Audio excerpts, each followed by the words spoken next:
Yeah, step inside the spot where the stories never sleep, where the shadows whisper secrets that they keep. Brewing up the tales with a twist of fate at the True Crime Cafe. It's a date you can't fake. Every sip reveals a mystery, echoes from a history. Old school vibes with a brand new beat. Pull up a chair, feel the heat. Welcome to the True Crime Cafe, where the past and rhythm collide and play. Spin the tales, let the truth survive. Old school pop with a hip hop vibe. True Crime Cafe is the place to be. Pouring stories with a melody, catchy beats and dark intrigue. At the True Crime Cafe, we believe. Yeah, hear the record scratch, the scene unfolds. Detective tales and secrets told, from cold cases to headlines bold. Every note another story sold. Every sip reveals a mystery, echoes from a history. Old school vibes with a brand new beat. Pull up a chair, feel the heat. Welcome to the True Crime Cafe, where the past and rhythm collide and play. Spin tales, let the truth survive. Old school pop with a hip hop vibe. True Crime Cafe is the place to be. Pouring stories with a melody, catchy beats and dark intrigue. At the True Crime Cafe, we believe. Crack the code, unravel lies underneath those neon skies. Sweet like coffee, sharp like clues, rhythm and mystery fuse. Welcome to the True Crime Cafe, where the past and rhythm collide and play. Spin tales, let the truth survive.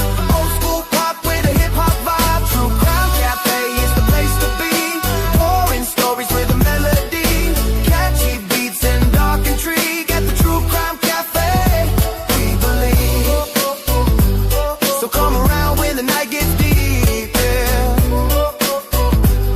True Crime Cafe, the secrets keep.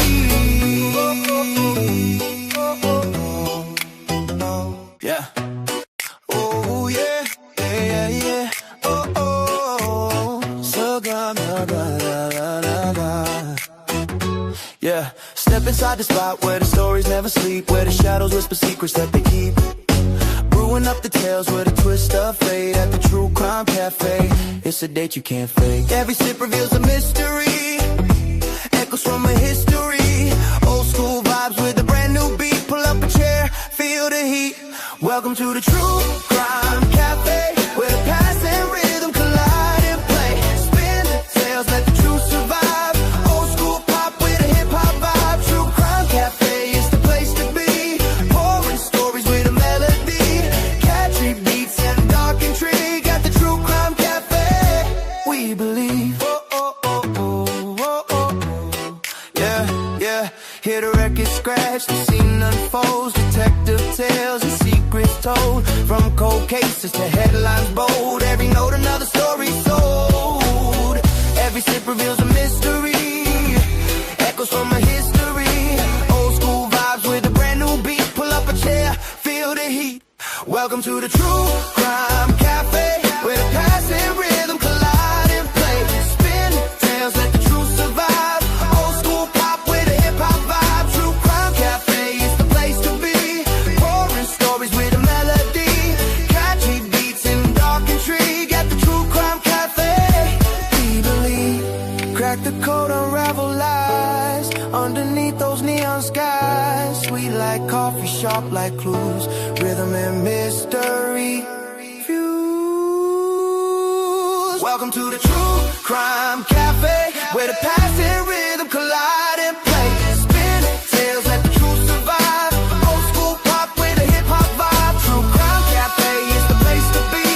Pouring stories with a melody, catchy beats and dark intrigue. At the True Crime Cafe, we believe. So come around when the night gets deep, yeah. True Crime Cafe, the secrets keep. Yeah. Oh yeah. Oh. So gone, yeah. Step inside the spot where the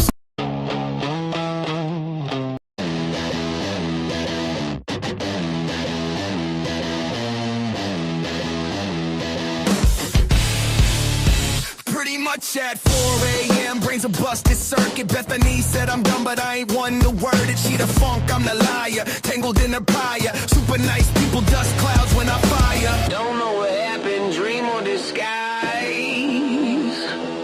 Could have been a movie script in my eyes.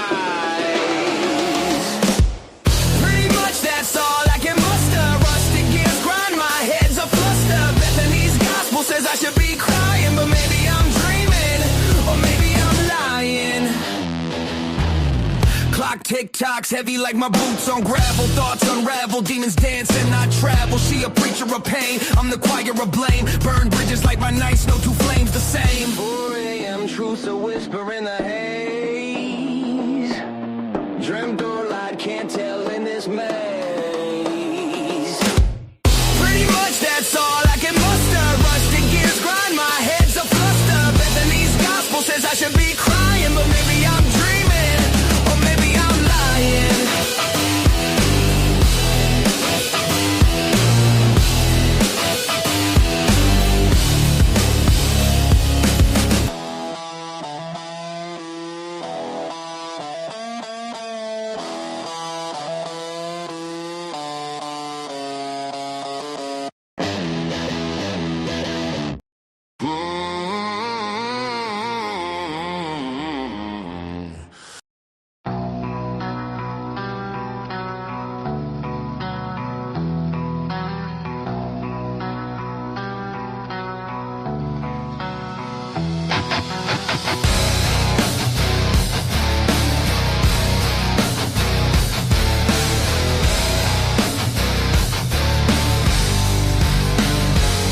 Shadows move slow, like blood on the snow. 4 young souls, Idaho. A scream swallowed whole. Who will know? The truth hides deep where the dark winds blow. Police lines blur, whispers in the air. Prosecutors stare, but do they even care? No voice for the voiceless. Cries in the night. Lies in the system. Black takes the light. No voice for the voiceless. The broken and lost. The truth's too heavy to hide. The cost.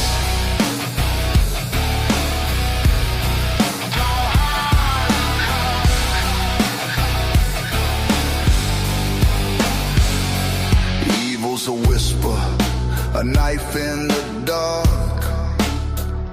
The system creaks, the machine won't spark. Conspiracy hums like a vulture's mark.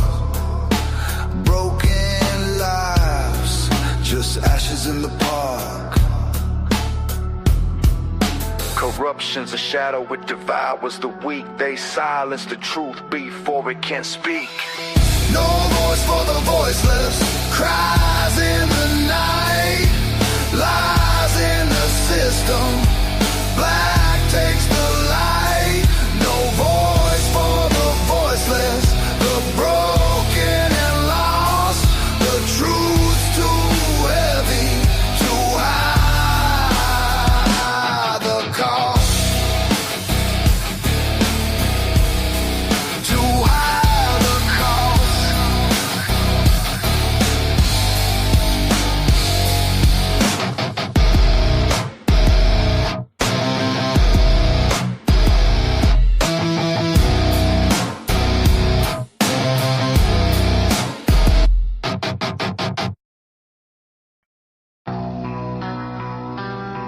Standing on the sidelines, lying on repeat. Little campfire, fiction for the front row seat. Day after day, same story, same spin. You dress up the rumor like it's evidence, then grin. You point at a case, say look at that man, but you don't got a screenshot, don't got a plan. You talk about a white car like it's some smoking gun, but every single detail falls apart one by one. Stop pushing the lies, goofy gray. Every word you throw, someone pays. We gotta get the truth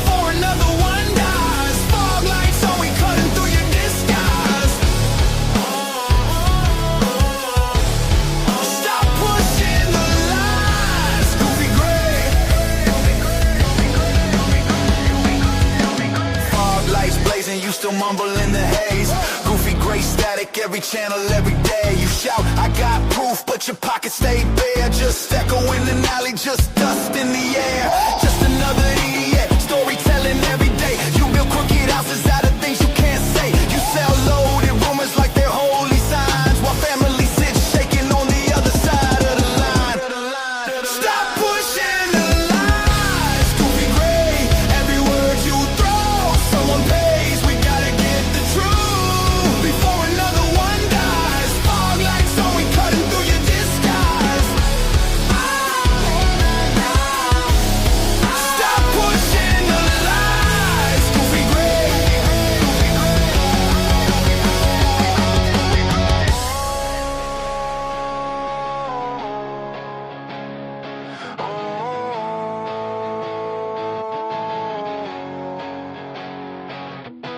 How many names gotta fade off the page while you chase fake ghosts in the secondhand rage? We want hard facts, not your costume show. Turn the cameras to the damage, let the real story glow. Let the real story glow. Stop pushing the lies, goofy gray. Every word you throw, someone pays. We gotta get the truth before another one dies. Fog lights on, we cutting through your disguise. Stop pushing the lies, goofy gray.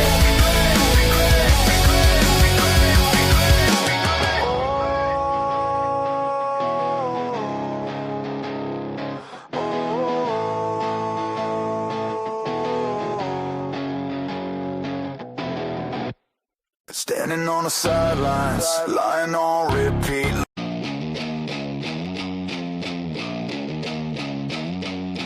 Drop dead thunder, heavy on the low end. Blue crew coming through, say it once again. Fizzy, sassy, Casey, mama bear stand tall, Brandy B, Tandy, Tomboy Zelda on call, the last 24, S.A.B. Ratch locking that feed, Molly Drake in the back with some speaks when we need. Watching over us all while the chaos climbs, scroll by scroll, they save our timelines, yeah. Blue Crow, do it their way, moderating all the mess, keep it in play. Trolls beware, they don't ever care, running this shit, making everyone aware. Blue Crow, do it their way, shut it down fast when it goes sideways. They don't blink, they don't break, they just swing, hit the lead, make space. Moonlit, baby roll, crazy's chaos in control. KK, Bonnie B, flip a switch, clean a scroll. Lucy Morning Star, Meg, P-Guard in the gay, Randy Farley, a story, set it all straight. Keep it in line, yeah, they do it all the time. Name in blue, that's a warn, better walk that line. Walk that line. Blue Crow, do it their way, moderating all the mess, keep it in play. Trolls beware, they don't ever care, running this shit, making everyone aware. Blue Crow, do it their way, shut it down fast when it goes sideways. They don't blink, they don't break, they just swing, hit the lead, make space. Typically unique, every mind, every name, different style, same flame, same aim, same game. From the first ping to the late night call, Blue Crew on the wall, watching over us all. Over us all, over us all. Blue Crow, do it their way, moderating all the mess, keep it in play. Trolls beware, they don't ever care, running this shit, making everyone aware. Blue Crow, do it their way, shut it down fast when it goes sideways. They don't blink, they don't break, they just swing, hit the lead, make space. Hey!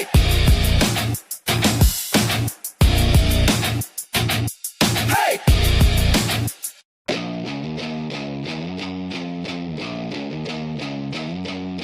Drop dead thunder, heavy.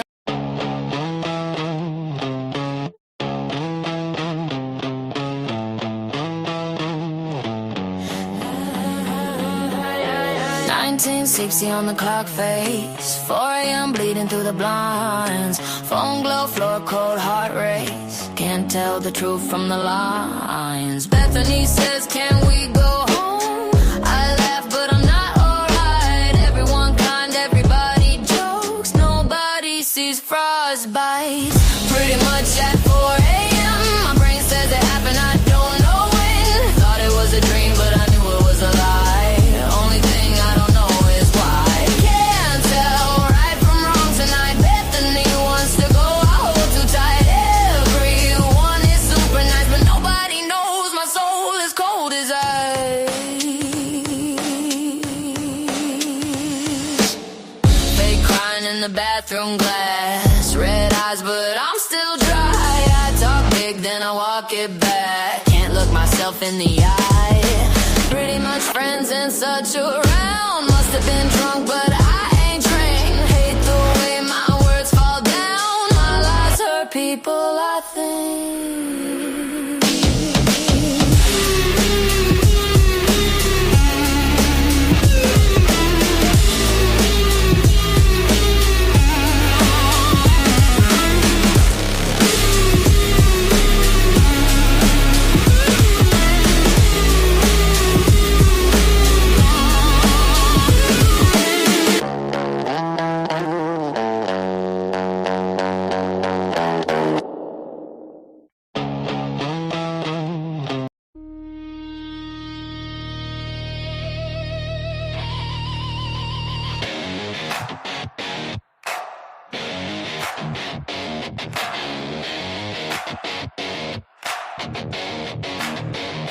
Coffee's bitter, like the names on the screen. Faces flicker, but they never come clean.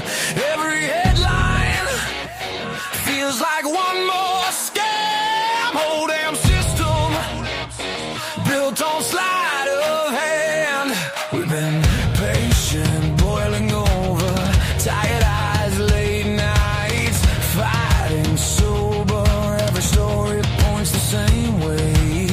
Every road sign says somebody pays. True Crime Cafe, we're seeking truth. Diego's want answers, we're coming for you.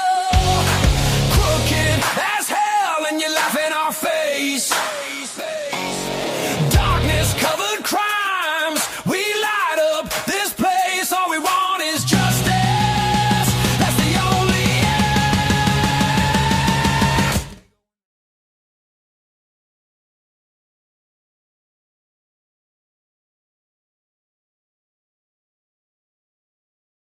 All right, all right. Welcome back, everybody. Great to see you today. I hope you're all having a great weekend. Start to your weekend, I should say. It's great to have you back at the cafe. We are open for business.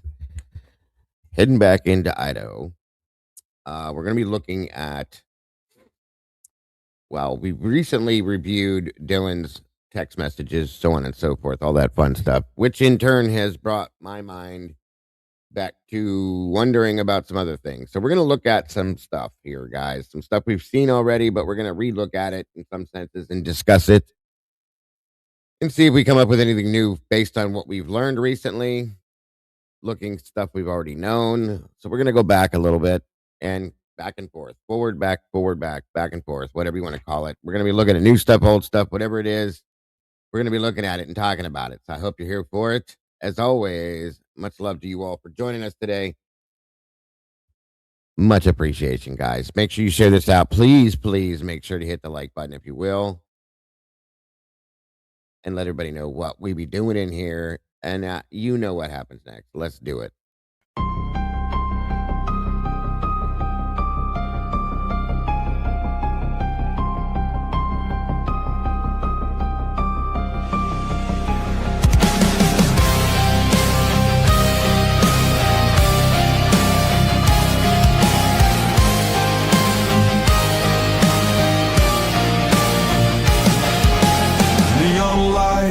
Flicker like broken halos. Whispers gather in the smoke-filled air. Tables carved with secrets and shadows. Every story's a wound laid bare. The kettle's boiling with a restless rage, justice written on an unseen page. I sip the silence, bitter taste, waiting for the ghosts to show their face. At the True Crime Cafe, we serve up the pain they try to hide away. Pour another cup of the truth you crave. Raise your glass to the names they betrayed.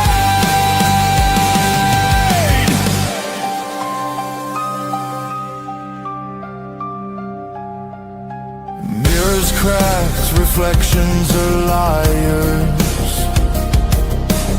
Ashes fall where the guilty once stood. The jukebox hums like a funeral choir, echoes pounding through the neighborhood. Every scar is a candlelit vow. We hug the how, we demand the now. No more silence, no more disguise. We'll paint the night with sharpened cry. At the True Crime Cafe, we serve up the pain they try to hide away. Pour another cup of the truth you crave. Raise your glass to the names they betrayed. This is not a sermon, it's a battlefield hymn, a requiem dripping from the bottle's rim. The guilty write stories in invisible ink, but we'll drag it all up from the edge of the brave.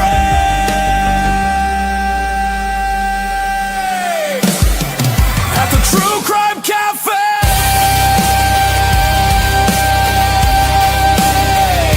the reckoning burns like a black bouquet. Every shadow will pay.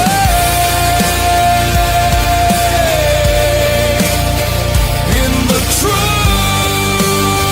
Crime Cafe.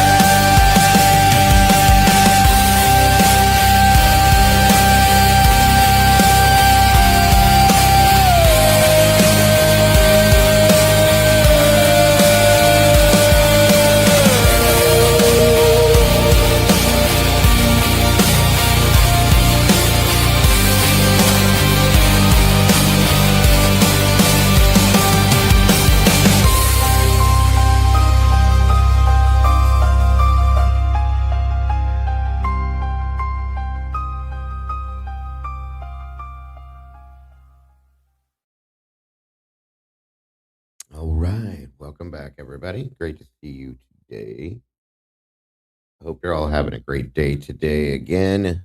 Thank you guys so much for joining us here at the cafe, and I hope everybody's having an awesome weekend. Again, like I said, welcome, welcome. Looks like holy hell in a handbag. Miss Bunny Murphy's in the house, already hitting the first of our goal. Thank you so much for that, and the super chat, Bunny. God bless. Appreciate that. I do my best. That song there, I did not write. That was my lovely videographer, Molly. She created that song as far as the video as well. The ones before that, the pre-intro songs, I put those together myself. But Molly wrote that one, guys, the intro and outro. So she did do those. She's amazing. She's very talented. So she does have a channel. You can check out all her stuff, guys, if you're interested. But thank you, thank you, thank you. Yes, we love Molly. Very talented. Please, guys, make sure to hit the like button, share this out, and let everybody know what we're doing in here today. Come hang out with us. We got plenty of room. So thank you for that. Let's see here. All right. Absolutely, absolutely. I did, Meg. You did a great job on that. Let's see who we got in here real quick. One of you guys, moderators that are in here, please drop Molly's link Looks like Mama's Thinking is in the house. Megastar, thank you again for that. And I did listen. It was awesome. Thank you for being here. Bunny Murphy, again, great to see you. Rose in the house, great to see you. Altruistic Murder, welcome back to you. Foya is in the house today. Foya and Find Out, lovely to have you here. Greg McNeely, welcome back, my friend. Great to see you. Beverly Fike, hello and happy Saturday to you. Randy Furr, my brother from another mother. Good to see you, Randy. Thank you for joining us today. Always a pleasure, my friend. Perfect Prisoner, welcome to you. Great to see you. Peter Scott, Parker's in the house. What's up, brother? Good to see you today. Thank you for joining us in here. RJ Embry, welcome back, RJ. Miss Fancy is in the house. Great to see you, Fancy. We just started, dear. Thank you for joining us. Nothing half-assed. Another great channel you guys need to be checking out. Fancy does some amazing things over there. Always put a smile on your face. Sluther75, welcome to you. Great to see you. Lexi Sec, welcome to you. Mittens for Kittens in the house. Great to see you today. Always happy to see you guys. D-Dog, welcome back. It's been a minute. Wonderful to see you back in the sauce with us. Karmic Retribution. Another great channel you guys need to be checking out. Welcome. Good to see you, dear. Thank you for joining us today. Dinocytes, welcome to you. Great to see you today. Let's see here. Make sure I'm covering. Miss Karen Folkwaz, good to see you today. True Crime Movement, welcome. I see you changed your channel name. Wonderful to see you. Thank you for joining us. Jesse Lynn, good to see you today. Thank you for being here. Rebecca Seidner, good to see you. Thank you for joining us. All right, let me see. Tina Skullscar, welcome to you. Great to have you here.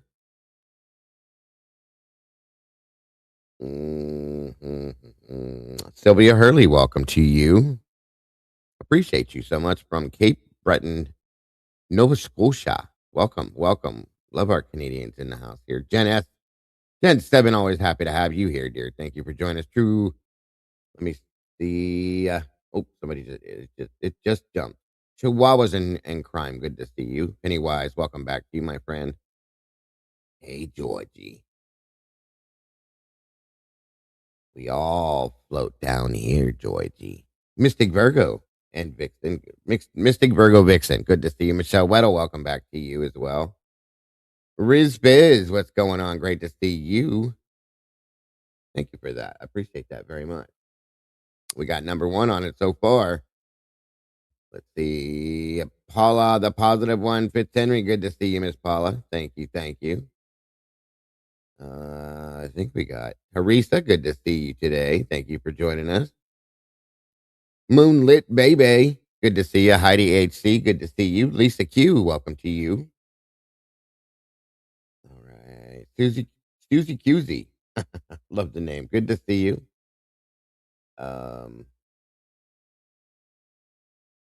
There's one of our links. Thank you, Ro. Beach, please. Good to see you. Jenny, welcome to you. Just like peas and carrots. Wonderful to have you here. Witchy was, witchy is, witchy woo. Good to see you. Thank you for joining us today. Buffalo Chick, welcome back to you. Making sure I'm not missing nobody. Come on in, guys. Grab a seat. Get comfortable, if you will. We got plenty to talk about today.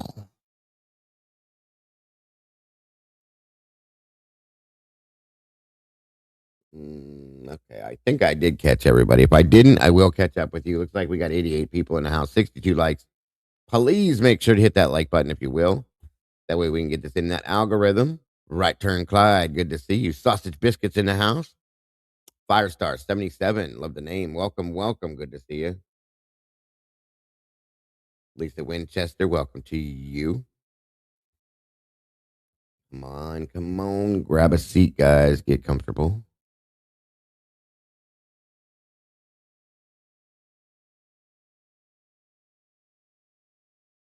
Algorithms, that's right. There is Nothing Half-Assed link, guys. Make sure to check out her channel as well. She does some amazing things over there with Mr. Potato and Miss Fancy and all sorts of things. You guys will be highly entertained if you go check that out. I promise you that's a fact. Let me see. Let me see. 91 people in the house, 70 likes. We're catching it up. Thank you guys for that. We'll drop a link here at some point since we're going to have a discussion about these things to allow you guys to jump up here and voice your feelings, opinions, thoughts, and theories as well. We are discussing, since we have broken down most recently and looked at the Summer Jaden's in the house. We looked at the Dylan Mortensen text messages, phone conversation, all that kind of stuff. We've been through that past few days. So today we're going to be breaking down and discussing what's really going on with these two, okay? Especially Dylan, but I have thoughts on this too. Okay, so I'm going to give you guys the options to jump up here and discuss that if you choose with me, and discuss different things that we feel about this, because I have thoughts on this. I have a lot of issues now that we broke this down. We've looked at it. I have other thoughts about some things that were put out. Um, Josiah Roloff was going to be testifying at this hearing or this trial about some things, and I have some ideals about that. We talked about over at the Crimes After Dark show in the evenings that we have. So that's going to get broke down. We're probably going to discuss some of this stuff tonight as well. And don't forget to be there at the verdict room, unfiltered tonight with myself, typically unique, Bronx Tales True Crime, and The Last 24. You don't want to miss that, guys. It's going to be a great show tonight. Always look forward to that one. Miss Margaret, great to see you today. I'm always here on Saturdays, Miss Margaret. Always. Miss Tandy's in the house. Great to see you, Tandy. Thank you to my moderators for joining us today, taking time out of your Saturdays and your days off to join us in here at the cafe. We appreciate that very much. So thank you guys so very much for that. Already heading out the door on our goal. Thank you for that. Bunny, God bless. Riz Fizz, good to see you. By the way, thank you guys. It's never ever expected any donations or any support that you guys give the channel in that aspect. Ever, never, ever, ever expected. But always appreciated because that keeps our channel moving day after day after day. Thank you for that. Anybody that chooses to support us via the Amazon wish list, thank you for that. That keeps all of this stuff going. That's how I got this amazing new microphone going. So thank you for that. And anything else that were to be purchased and sent via that. Thank you guys for all of your support for this channel and just being here, tapping that like button, sharing this out day after day is the absolute best way to support us here. And we do appreciate and love you all for that so very much. The Tomboys in the house as well. Good to see you. Thank you for being here. Good to see you. Witchy says Bethany lies differently than Dylan, but she's still very good at it. That's a good point, Witchy. That's a good point. Very good point, dear. All right, you guys.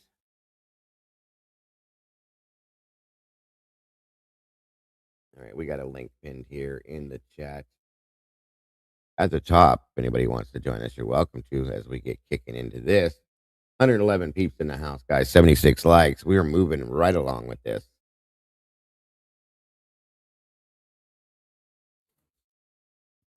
Let's see what else we got. Make sure I'm not missing anybody in here as we get moving with this.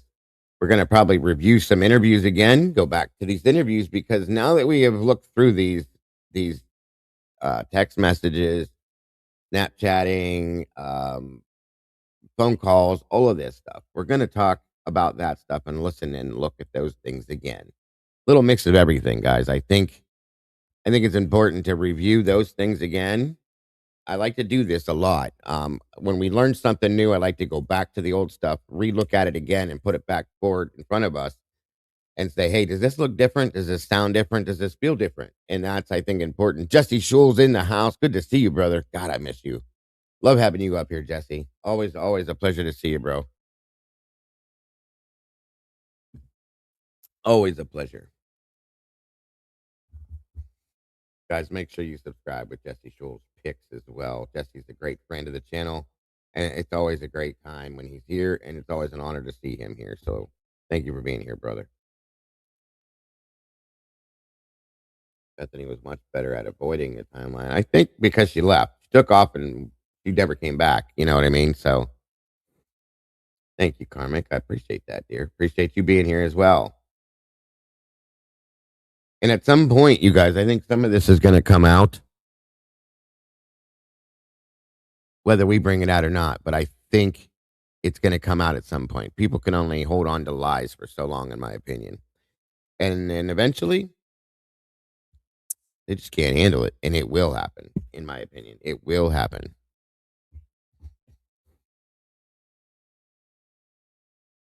Yeah, that's a good point too, Sausage. I appreciate that.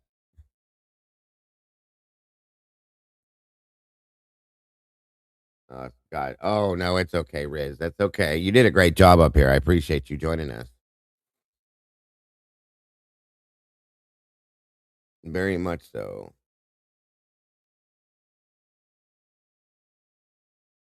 Yeah, I agree with you too. Me too, altruistic.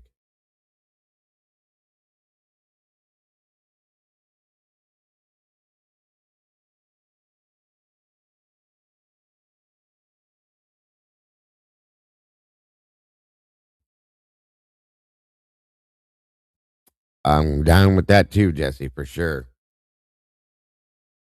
Well, thank you, Riz. Thank you. God bless. I appreciate that. I try my best. I do. You guys deserve nothing but the best.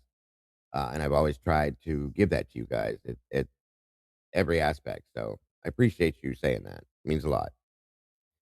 Miss Meg's in the house, welcoming everybody. Hello and welcome, everyone. We appreciate you all being here. That we do, truly. Karen says, as I think you said, Dago, it looks like Bethany was ready to split that morning. I feel she very strongly that she was, Karen. I do. Truly do. All right, guys, come on in, grab a seat, get comfortable. Let's get this show moving. Let's get it moving. 1 minute.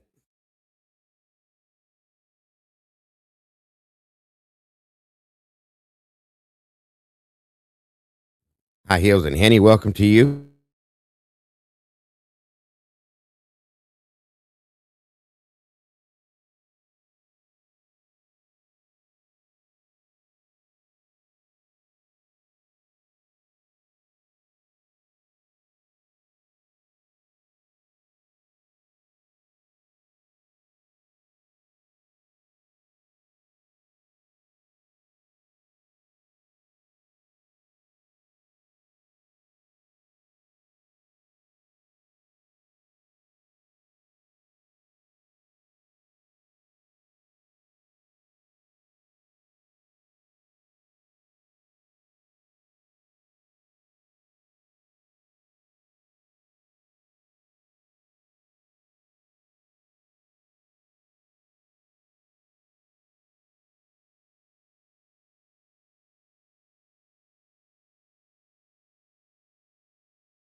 Okay.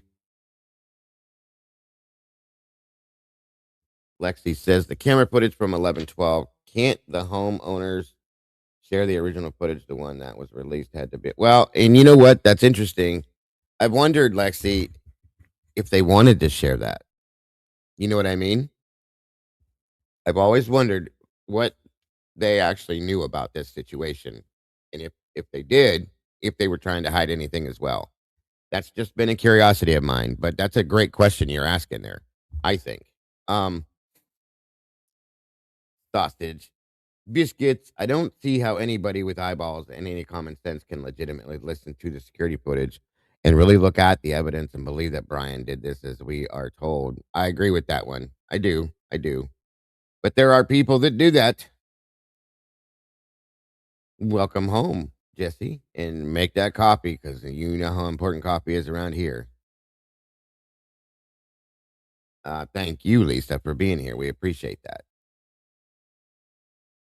123 people in the house, 88 likes, guys. You are awesome. Almost to that 100 to hit that algorithm. You guys rock and roll. I love it. Just watched a video from Karmic Retribution, and their theory is a murder seems too close. Yes. Yeah. Karmic does some great stuff. We may have to review that, guys. You guys need to be following Karmic Retribution. She does amazing videos. Folks puts out some really interesting thoughts, feelings. She will be joining us here one day. I promise you that. She's already told me. Did I see the Karma Police in here somewhere popping in? If I did, I'm sorry I missed you. It's great to see you. Thank you for joining us today.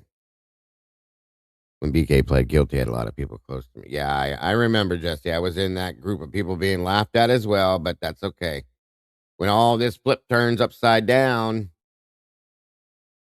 then we'll see who's laughing. CrimeCon is going to be, hey, Dale, good to see you, in Vegas this year, and I'm not 100% sure when, but we'll find out. That's no problem. Monica, good to see you. Thank you for joining us. You are so very welcome, Karmic, just being honest. We may have to review that, just to look at that as well, as for maybe before we even get into this, because Karmic does put out great stuff. Beach Babe, great to see you. Fizzy's in the house. What's up, Fizzy Fizz? Good to see you. Fizzy hates mugs. I think that's my fault. But that's okay, because I love the name. Let's see. The Fizzness is here. All right, guys. 132 peeps in the house. Hildreth. Dylan's in the house. What's up, young boy? Young boy? It's going to be the Uno reverse of the century. Yes, I agree with that one, brother. By the way, again, guys, I have a link pinned to the top of the chat. If you feel like joining me up here today, I promise you I smell good. There's no stanking up here. You're welcome to join me up here. Express your feelings, thoughts, theories, and opinions about what we're discussing today. No problem, business. No problem. Do your business. Understood. May 29th through the 31st is CrimeCon. Las Vegas. It is. Thank you, Ro, for that. Appreciate you, hon. All right. Jennifer Meineke, welcome to you. Great to see you. Let's see.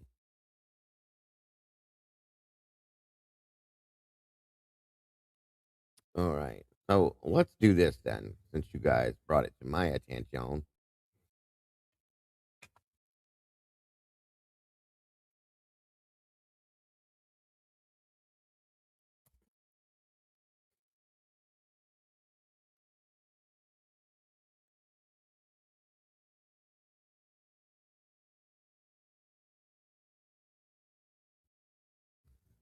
Do this. Jan 7. Body cam. Dylan Mortensen says, saw a masked guy at 4 a.m. Then in reports I called, I was worried the killer heard my call. Yeah, you are making perfect sense. So if Bethany called at 4:19 and this was 4 a.m., why was she not calling Bethany Funk to see if she was okay? Great point. We're going to discuss that stuff too. Very, very good points, Jen, and makes perfect sense for sure. Good stuff. Peaky's in the house. Good to see you, Peaky. Thanks for joining us.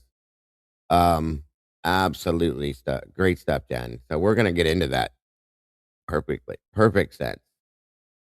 First, I want to, since it was brought to my attention, I'm going to throw this video up here. We're going to review this real quick from an amazing creator and channel by the name of Karmic Retribution.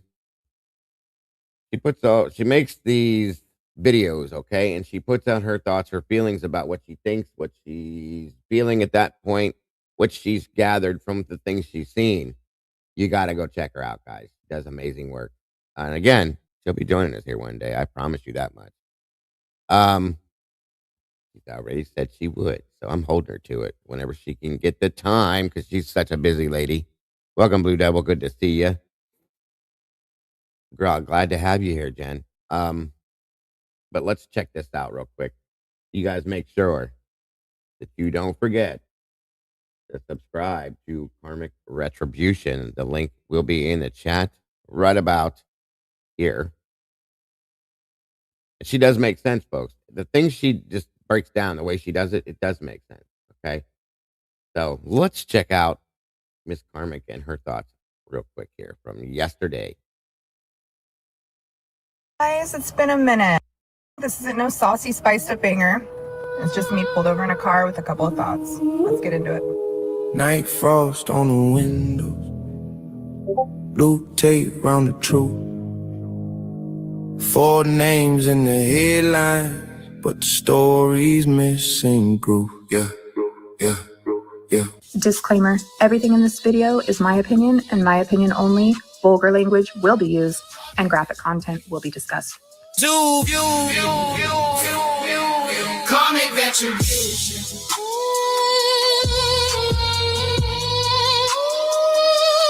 Karmic Retribution. Guys, good morning.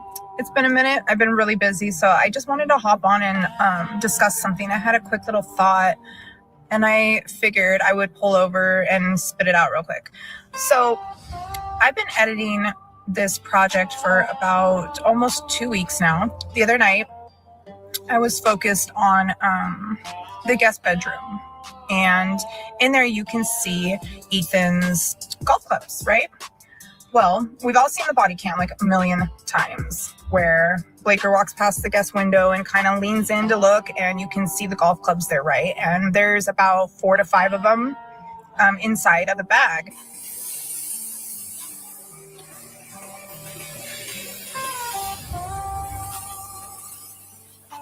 Well, in the crime scene photos, there is all but what looks like 1 in the bag and maybe 2 laid within the closet there, along with the bloody coat. I think that's a little bit wild. Just due to some of the injuries, it would make sense that a golf club was used. Let's be real. Now, we all know that there was obvious signs of a second weapon used in these homicides. And we also are aware that Ethan's golf clubs were taken into evidence. And I think that's critical. As I was sitting here editing this and I was zooming into these photos, I realized something. We've always wondered about this coat being crammed down in here in the closet, right? And the blood that was left on it. I'm almost wondering now if they used that jacket to wipe the blood off of the golf clubs. There is a few that have been thrown behind. If you look up there, though, on the club itself, it does also look like there is traces of blood on it.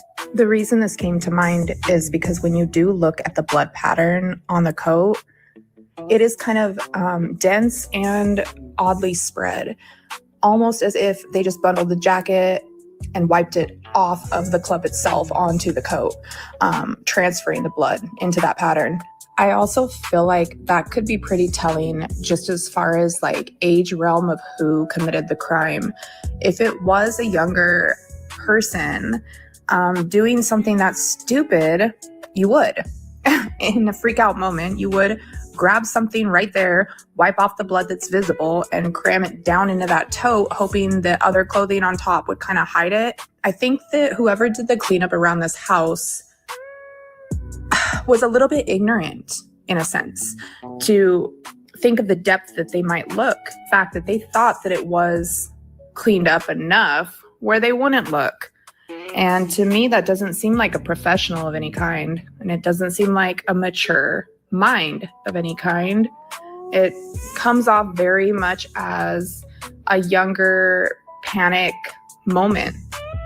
That's just my opinion. One last thought, just to backpack off of that. You know, there's always been an issue here for me with the cleanup scenario. It's super conflicting to think that they did clean the kitchen, the stairway, and the upstairs, the living room, but they did not touch Xana's room. And that just has always came off very odd to me, almost as if maybe the cleanup had happened prior And Xana and Ethan had happened in an aftermath of maybe them walking in on a cleanup or waking up to it. I don't know. This whole case is just so conflicting. Every time you go down a road of something or look at a piece of evidence, there's always something that just counteracts it, and it's a fucking mess. Part of me feels like it just seems, reaching when you throw Kohberger in the mix, somebody who's completely random to this house entirely, no past violent history, and then you have in this household a bunch of females with injuries that almost would imply it was a hateful female, if that makes sense. I don't even know how to word that right. The injuries seem like, to me, very spiteful. The fact that Kaylee's face was so completely disfigured. We've seen strands of hair around the house and on the bed. The strand of hair on the bed actually looks... This channel is Karmic Retribution. Welcome, Walking Dead. For those of you that are not familiar, the link is in the chat. I would definitely subscribe. I'm telling you, she puts out really good videos with very interesting thoughts. So please check her out. It's like there is a whole piece of skin on the end of it. As graphic as that is, it does look like it was completely ripped out of their skull. And to me, that is a bitch fight. Let's be real. That's some anger, some hate.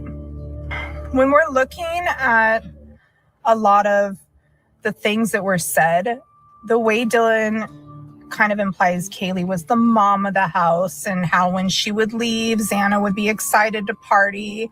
Things would get more lighter. When they did that little TikTok pretending to be each other, the roommates, you can see petty beef.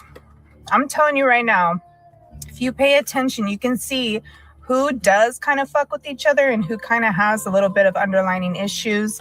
And it's clear as day to me that Bethany is not the biggest fan of Kaylee. Hey guys, I know I talk about myself a lot, but what would you guys do in my situation? Oh shit, guys, it's 8. Gotta go, Jake's calling. Oh, Jake's calling. And I don't know why, but this part stood out to me so savagely, and maybe it was the petty behind it, but it's... Yeah, there was some, in some of the photographs we saw, there was what looked like skin attached to hair at some point. So and that does remind me, I agree with her fully on that, of a very angry, possible woman being very angry, ripping another woman's hair out or something in that aspect. So yes, that makes perfect sense to me. It absolutely does. I agree with her on that wholeheartedly. Spoke to me. I think for two girls to claim to be wide awake, hanging out in a room with your roommates 1 minute, and then go to claiming being passed out within like an hour of that. She also brought up the fact that they stayed and made mac and cheese. Aside from that, we do have Dylan admitting that when the girls got home from the grub truck, they had been up in Kaylee's room with them for about an hour. To me, that's strange. I think it's weird how you can claim to be up, wide awake, and interacting with them in a room for about an hour, deciding on getting food, and then turn around and claim that immediately after you passed out and slept through the night, missing anything that was happening in the house. And then still claim all this weird, I don't really know, I was in and out of it, delusional bullshit. I cannot express this enough. I would love to give them the benefit of doubt. I do not victim shame, but I stand in my opinion that these girls are not full victims. They might not be fully lying, but they're not fully telling the truth, are they?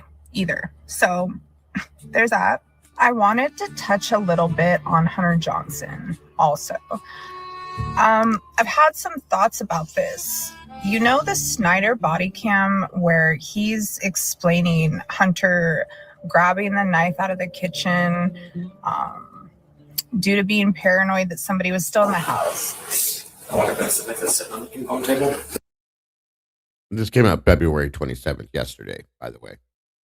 That's the knife that my homeboy, or the first guy that caught yours.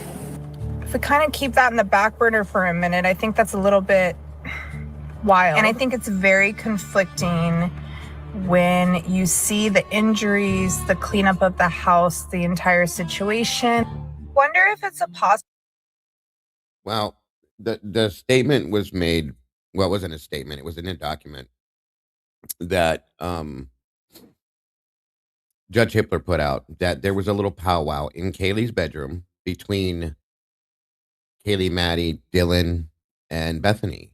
Xana had not gotten home yet, neither had Ethan.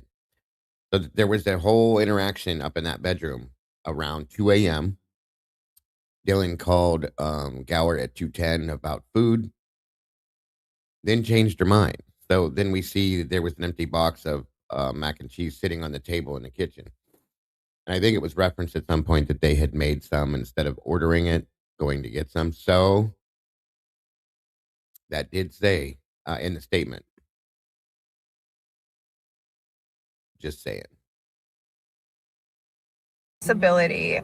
When we take it to the audio, you know, there's like that one part that we all have kind of like assumed is saying, I don't fuck with it, Ethan, or that other part where he's saying, where the fuck did it go? Sorry, it's not funny, but anyways, on that audio, some of us, you know, kind of painted this visual of like a home invasion and like hog tying and torture happening. I have a little bit of a spin idea on that. And you know, I'm just brainstorming here, and I'm almost wondering if, just due to everything we know so far, we've kind of gathered that we feel like this was more personal than has been presented. Definitely someone they knew. And I can't help but wonder if this was exactly that. And it was, in fact, like the group of people on scene, Hunter and Ethan, Emily, Xana, their tight friendships. And then you've got them really good friends with people like Dylan and Bethany as well. And I just, as I'm going through everything, I see everyone interacting, but the one person I really notice kind of has different friends is Kaylee. It's almost like she really wasn't friends with these people more so than a roommate, you know? And I just wonder if Hunter has a little bit more to do with this than we know. Everybody's seen the new hazing. Well, it's not new, it's older, but the hazing video from Iowa, right? All those boys. And I just think like personality traits and the way that they're acting towards the police officers speak volumes and have a lot of similarities to this case. And it's so obvious to me. You ride for your friends when things pop off, and it just is what it is. If you go and you watch Hunter's speech at the memorial, it's actually kind of wild, like what he chooses to share about Ethan. Now, I understand that these kids kind of present these friendships to be far more depthful than they are. They've only known each other a short period of time in life. And so, of course, they're not like, they don't have lifelong memories to present. And I understand that. However, this to me stood out. If you notice, he speaks about Ethan owing debts and not wanting to pay them back, and how he never really saw him ever get angry, except for this one time where Ethan had owed money for a bet that they had made at the golf course. Some of my other favorite memories that I had with Ethan also included Xana. And those were the times we spent on the golf course. Me, Ethan, Xana, and Emily, we went a lot over the summer and before summer. And you knew it was going to be a good time when we went golfing, when we had more drinks in our bag than we did golf balls. And we usually had to send Xana and Emily to go throughout the forest to look for more golf balls for us because we ended up losing so many. If you knew Ethan, he was never angry about anything. He would never get upset. You couldn't upset him ever. And one time we went to play 18 holes and he wanted to bet money every hole, $2 every hole. If you won the hole, you got $2. If you tied, you didn't get it, it just turned to $4 the next hole. And I remember he won the first hole. He whooped me actually that first hole, and I remember him being so happy, and he was pretty confident going up to the next hole. Unfortunately for Ethan, I ended up winning the next 17 holes.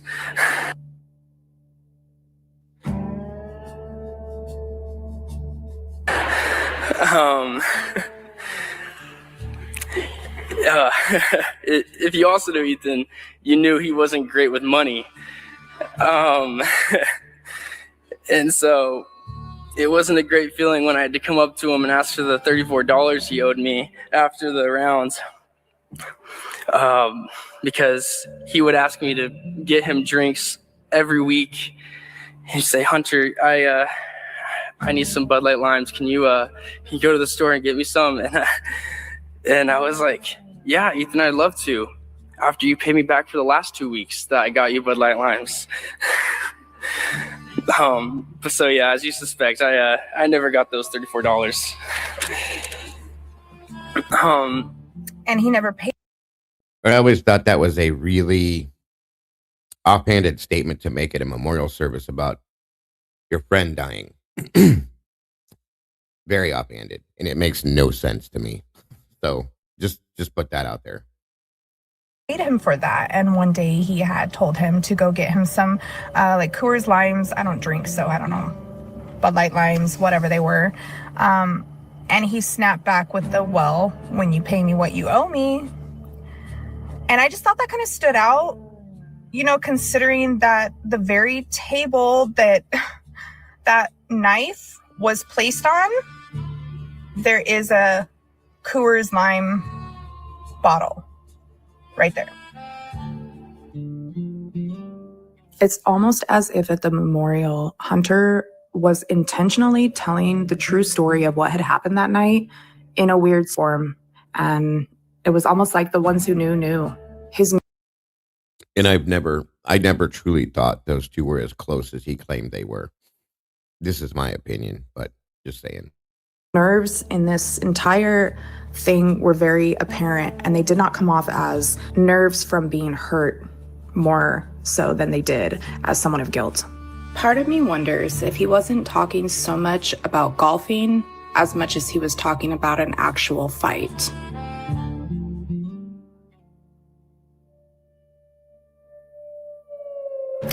And I just wonder if, you know, a lot of booze, a whole weekend of it, we've all been there. Well, I mean, most of us. I don't know if we all have, but I have. So we've all lived that life. You know, being too drunk more so than we should be. And when you do it for a whole entire weekend, you know, moods shift and people act out in ways they wouldn't normally, especially with lack of sleep and drugs involved. So I just wonder if a fight broke out between. That's my understanding too, Moonlit. And, you know, we haven't. It's weird. Very weird. Ethan and Hunter maybe owed money or drugs, you know, hence the, "Where the fuck did it go?" I don't know. Just a couple thoughts. It just feels so personal to me, and I can't let that go. I don't know why every time I dive into theories or ideas or evidence everything resorts back to within the house and the people closest to them. I don't know. This case, you guys. And the way those cops act on scene has always stuck out to all of us, right? Just makes sense to me that maybe this isn't as big of a conspiracy as we think. And maybe it really is just more simple. And this is a small town. I know I've said this before, but understand the stress behind what I'm trying to say here. This is a small town. Police department. The feds came. Everyone wants to present this case as if they had so much to do in helping solve this. They helped. Moscow had the pull. Moscow had the say. And at the end of the day, they are the ones who solved this case. I agree, Lori. Thank you for joining us, hon. Okay? They are the ones with the choice. And their town, their reputation was on the line. They were getting a lot of heat. And just like, to be honest with you guys, in small towns, like, we don't care. Like, this stuff happens all the time around here. They don't care. They just want to close it to keep it pushing. As cold as that is, it is that way. These were not residents of their town, like lifelong residents. These were college kids. They come and they go every year. And as fucked up as that is, it's just the shitty truth of humans. People are trash, you guys. And small town police departments are just that. I don't know. This is just my opinion. And I feel strong about it because I have lived very similar experiences, and not everything has to be a big conspiracy. Humans make dumb decisions. When you look at this case, you can see that this was intentional on an ass-beating level, for lack of a better word. This, to me, just comes off as one of two things. Some hate, some anger. Either way, it all comes down to a fight. And I don't know why I feel it in my bones that maybe these kids that were there on scene are exactly the very ones involved, more than we want to like give it credit or want to pay attention to it.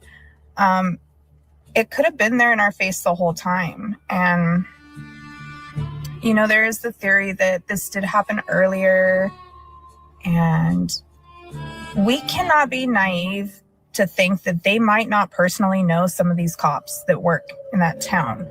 Half of those police officers in Moscow are literally in their 20s themselves. To expect college girls to not be interested in befriending younger cops that they interact with often in that town is just delusional. You guys, come on. They're college girls. These are young cops. So I just don't doubt there being maybe a possible like underlining friendship, relationship, or trust there with some of them there. We don't know any of their backstories or any of their relationships personally. Nobody even investigated that. And that's another thing that's always been an issue with me. You know, something that was so hard to solve like this, something in the very beginning before Bryan was ever even brought up, should have been those officers digging into these kids' personal life. And I mean everyone's drama. You don't need to apologize, Karmic. This is awesome. It's perfect length. You're talking perfectly fine. It's a great video. You did an amazing job. So thank you for that. Needed everyone's cell phone locations. They needed all those texts. They needed to insert themselves into each one of these individual lives. Moscow really quick and hop onto that body cam footage that came out of Iowa State. Now, really fast, I did want to point this out. If you guys notice, there is about only like, it's like 2 or 3 of the cops on scene there that are totally with it. They're trying to figure out what the fuck is going on, but there is this one cop there that stand out to me heavy, and that's the one that keeps talking to the house dad. If you watch their interaction, he isn't even implying he's worried about the frat hazing that's occurring in the basement. He continues to just talk about the fire call. And to me, you guys, that's the unspoken shit we're talking about. These cops are down for the cause. And I'm going to dive into that here soon on the live. I think it needs to be talked about more in depth. I know a lot of people have covered it already, and that's why I have not. But I've got a few opinions I'd kind of like to say. So maybe we'll do that soon. I just thought I'd hop on today and film something really super fast, just so I could reach out to you guys. We are trying our best to keep up with content. However, we're also not content droppers. We don't want to just be throwing a bunch of crap out here just to get views and clicks. We want to present things of quality to you guys, things that we feel genuinely strong on. And it's hard for us to get out as much as we would like to. So we do plan on doing lives here really soon, if you guys would like that, and a lot of other things to come. And we're so grateful for all of the support this far. You guys have been so damn cool and so sweet. I love the true crime community because you guys are real ones. Most of us have been through it. I love it and I appreciate you all. And yeah, we'll be bringing you more here soon. Stay tuned. Call me retribution. Call me retribution. Call me retribution. Call me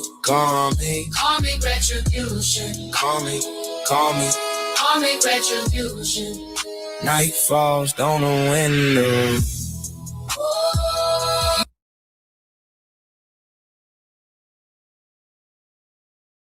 Amazing video.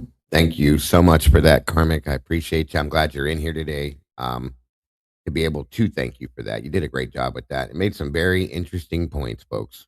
Facts are facts are facts are facts, period. And she's just being real with what she sees. And I absolutely get it. And I agree with her on a lot of that. Most of it, to be honest with you, it just makes sense. So thank you for that again. Very great job, guys. Make sure you subscribe to Karmic Retribution. The link has been put in chat a couple different times. You'll be missing out if you don't. Just saying.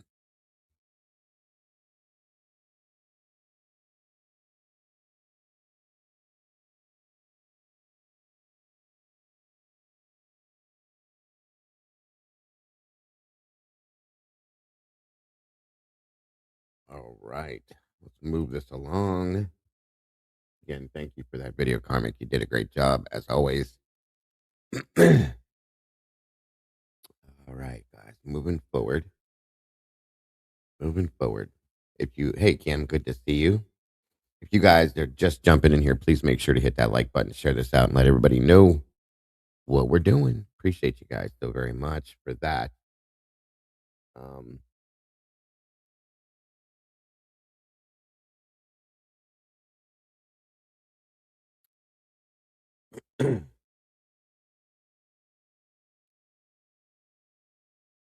1 minute, everybody. Hold on here. I'm trying to pull something up here. 1 second.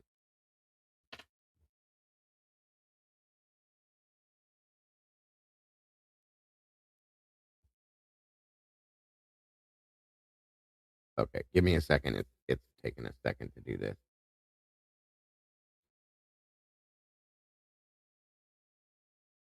Now, something else I found kind of interesting is we're going to get into the Dylan Bethany conversation, but there's a couple things that have been pointed out to me. Somebody just sent me this. I think we're going to review this next. It's kind of interesting. It's called "They Tried to Suppress a Story." So we know this, okay, and I think a lot of us do know and feel this. That there's a story here, a true story that happened that they tried to hide that they've tried to suppress, whatever you want to call it. And I fully agree with that. Okay. Let's check this out because I just scanned this a little bit while we were watching the end of that. Us women are capable of more than many want to believe. Yeah, very true. Very true. That's a very good point. I fully agree with that. And I mean that in all due respect, just so you guys know. But let's check this out. Now, this again comes from Idaho 4 Revealed. They always put out very interesting stuff, but this is interesting. But I promise you, we're still going to get into this Dylan and Bethany conversation because there's a lot to talk about with those messages and stuff. This is quite interesting, though. Check it out. Things start for you. When, where, how did you learn something horrible had happened? We were sitting at home as a family. Almost everybody was here. Olivia was just living down in Southern California, but everyone else was here. We were watching a football game. And, the phone rang and we heard that something was going on. As a father of 5 kids, I can't tell you how many times we think something bad's happened and we can't find one of the kids and they're just hiding underneath the table or something. So you try to stay calm and you try to tell yourself that this is just some rumor, something that's been blown out of proportion. Maybe there was some type of accident, but it's not like what has been described to you.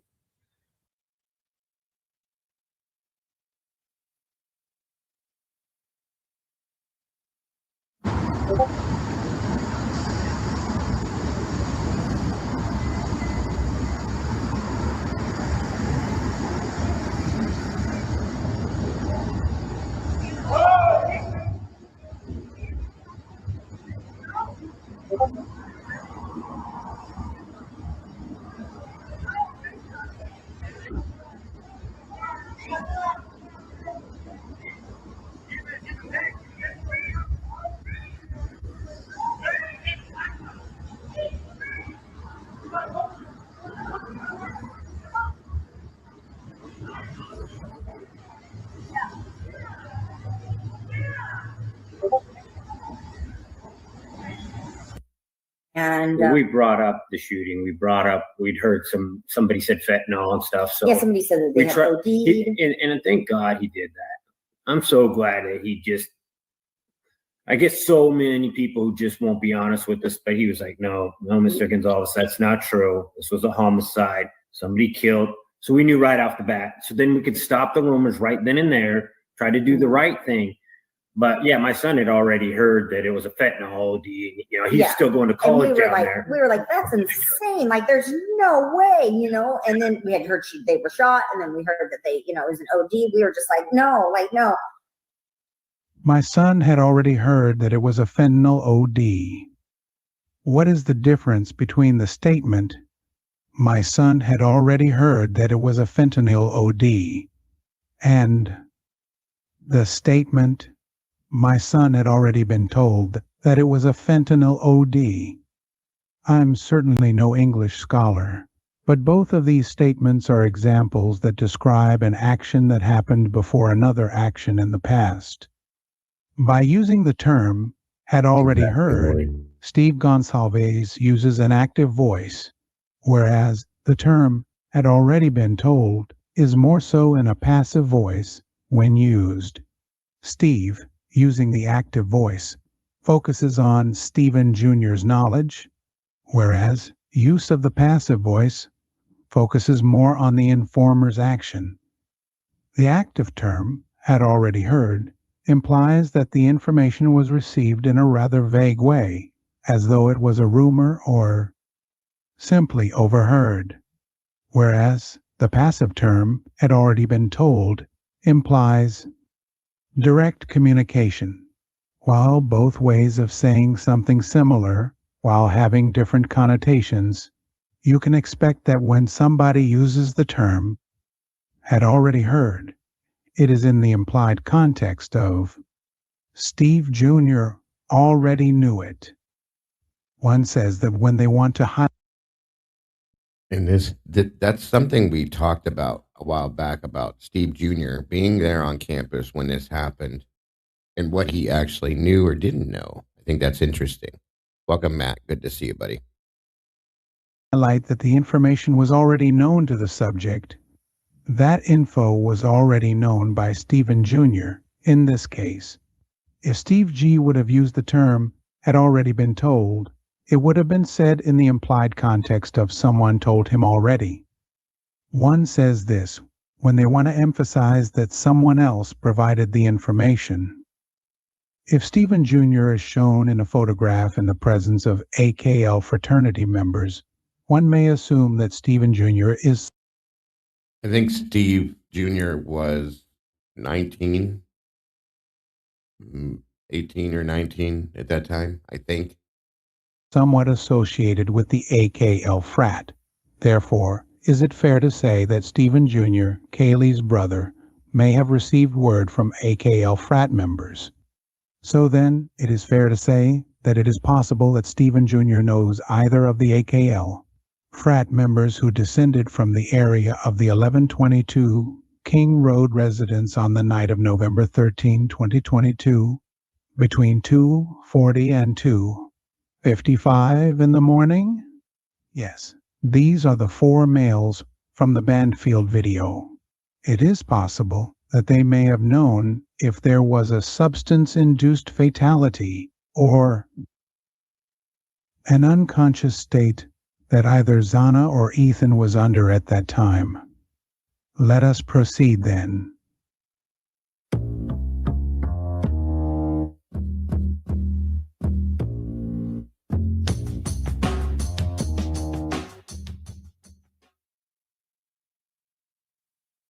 If Stephen Jr. was on campus or at home in northern Idaho, it is possible that he learned of Zana and Ethan by the time he woke up, or earlier, either from Kaylee, who may have heard from Peyton at the grub truck.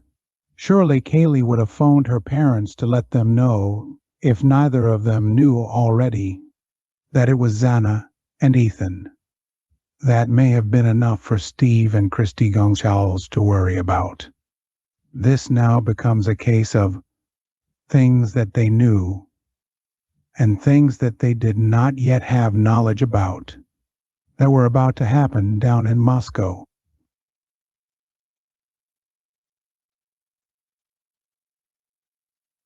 So came home. They diagnosed him with Ramsay Hunt, and he was in a lot of pain. But our son came over, and they were watching the football game. And me and his mom and my mom started getting out Christmas decorations because I was like, let's decorate. Let's start decorating for Christmas. My niece called, and she was very frantic. And she was asking me if I had talked to Kaylee. And I was like, yeah, I had just talked to Kaylee the night before. I mean, this is around. Mind you, I don't know if you guys knew this, but they had their niece. She was on campus as well at U of I. So one more, just for those of you that didn't get that or know that. That's who she's talking about.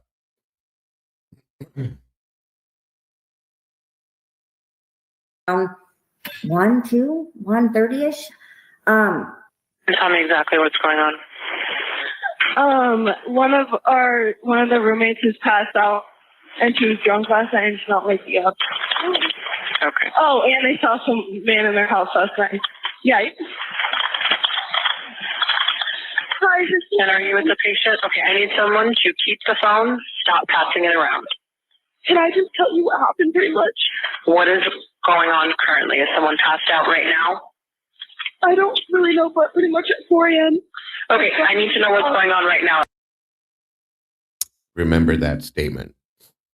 That's why we reviewed the 911 call not too long ago, because she said, is someone passed out? That's why they made the call.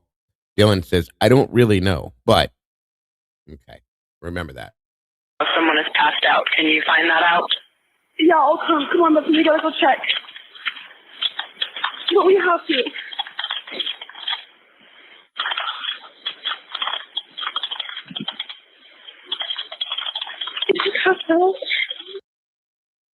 See, I was told that they had a niece that went to U of I as well. So if I have that wrong, my apologies. But I've been told that for years, so I will double check that to make sure.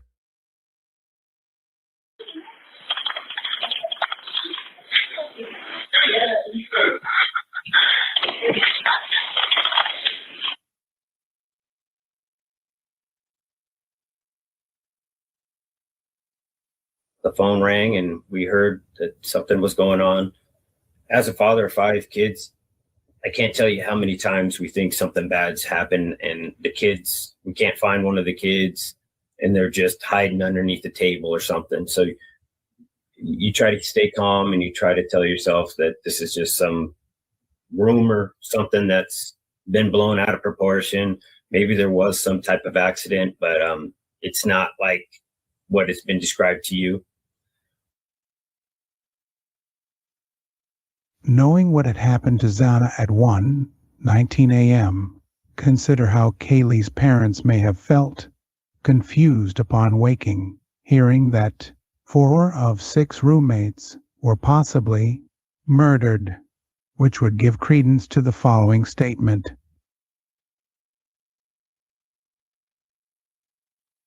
Bethany Funke's memorial letter, that served as a statement in honor of her deceased roommates, also reflects the implied situation where a problem that could have been remedied if medical assistance was sought turned into a tragedy that exceeded that which was humanely acceptable. Listen for the last line in her letter. And Maddie, I don't even know where to begin. You were the sweetest and most loving person I've ever known. For those of you that don't know, this is a pastor at a local church. Bethany would not go on stage at the memorial to read her own letter, so this gentleman read it for her, and that's what he's reading right now. You had so much love in your heart for so many people. You're not only one of my best friends, but you were the older sister that I'd always wanted. No matter what, you always made me feel so loved and special. You always made sure to include me in everything. I was so beyond happy and proud that you were my big. I would introduce you to everyone and anyone, telling them that you were my big. I would even introduce you multiple times to one person in the same night. I always looked up to you so much. You were always so organized, determined, and had your priorities straight. And you always gave me the best advice. And no matter what, you would always help me and were always willing to help. I really believe that you would have been so successful and would have accomplished all of your goals in life because that's just who you were. Thank you for making my life so fun and enjoyable with all of the memories and adventures that we had. And that's absolutely right. What Jesse says here, they were backstage. So if that's the case, why did they not read their memorial letters? Now, I understand there's probably some shock that could be there, so on and so forth. But Bethany, especially Bethany, has not done any appearances anywhere for anything. At the end of this, beginning of this, none of that. She took off and never came back. Remember that. So they were there. They were backstage. That's a good point, Jesse. But had this guy read it for them instead. It's quite interesting. Thank you for being a ray of sunshine. Thank you for always being there for me no matter what and always having my back. Thank you for always finding a way to make me smile or laugh and for making my life better just by being your friend. You always told me that everything happens for a reason, but I'm having a really hard time trying to understand the reason for this.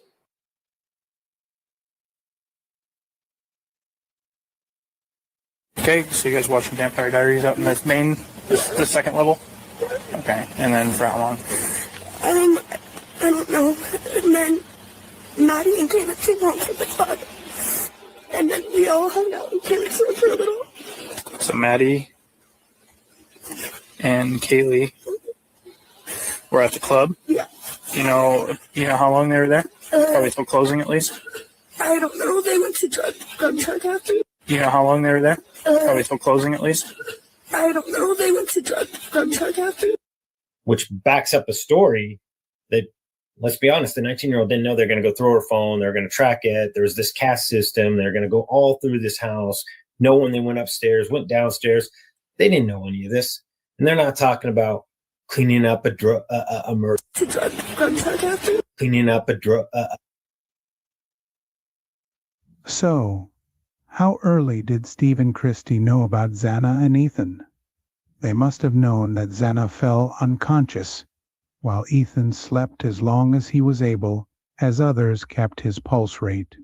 Steve slips with this knowledge in the next clip about that which may have transpired after 2 o'clock in the morning, when Xana's condition would be covered up with what appeared to be a quadruple murder. Well, did Hunter tell you that he was able to open the door to Xana's room and witness Xana and Ethan in there? He told me that he went to the door and he was trying to go through that door and he was trying to figure out what was going on in there. What was that in the background that was just stated? It's kind of like what... A quadruple murder. Listen in the background as that question is asked. Well, did Hunter tell you that he was able to open the door to Xana's room and witness Xana and Ethan in there? He told me that okay. He went to the door and he was trying to go through that door and he was trying to figure out what was going on in there. It's kind of like what you're hearing with that audio. And he was trying to figure out what was going on. He went to the door and he was trying to go through that door. And he told me that he went to the door and he was trying to go through that door and he was trying to figure out what was going on in there. Now, if everybody remembers, 3 years ago, we were told via another channel, DTS, that had spoken with Christy Gonsalves, that excuse me, that Hunter was called purposely to get into the door to Xana's bedroom because they couldn't get into the room. That was the original statement made by them. Remember, welcome, Joanne. Good to see you. Oh, right, Jesse. Right. That was the statement originally. So now he's saying, as Ashley Skeletor or whatever asked this question, now he's saying, well, Hunter tried to get into the door. He did. I mean, think about what we're hearing is what I'm saying.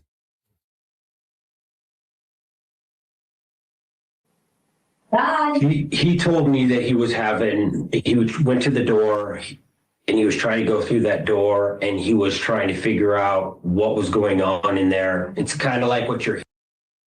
So Steve, right then and there during that question, changed his story because he was going to say something else. Listen. That door and he was trying to figure out what was going on. Xana and Ethan in there? He told me that So what I believe he was going to say was that he told me that he was having a hard time getting that door open. That's what I think he was going to say, and then he corrected himself. That's my opinion. Doesn't mean it's true.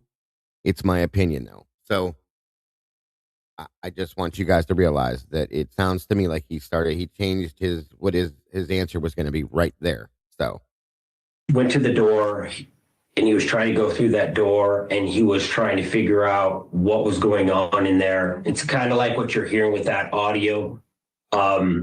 He announced himself. He said, "Hey, I'm here. What's going on?" Thank you for that, Meg. I appreciate you, sis. Very much appreciated to anybody that chooses to support us via Venmo, Cash App, and or PayPal.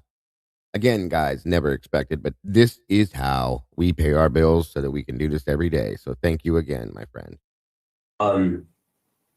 But they didn't respond, and he went in there. He seen something, and I think around 2:15, you hear when somebody truly sees something.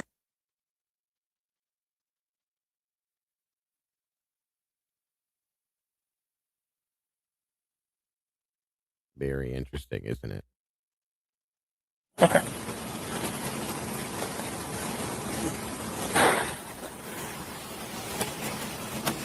So I don't know if I have any other questions for you right now. Okay, I appreciate that you did very well recalling as things become more clear. Write them down or something so you don't forget. Okay. Sound like a good plan?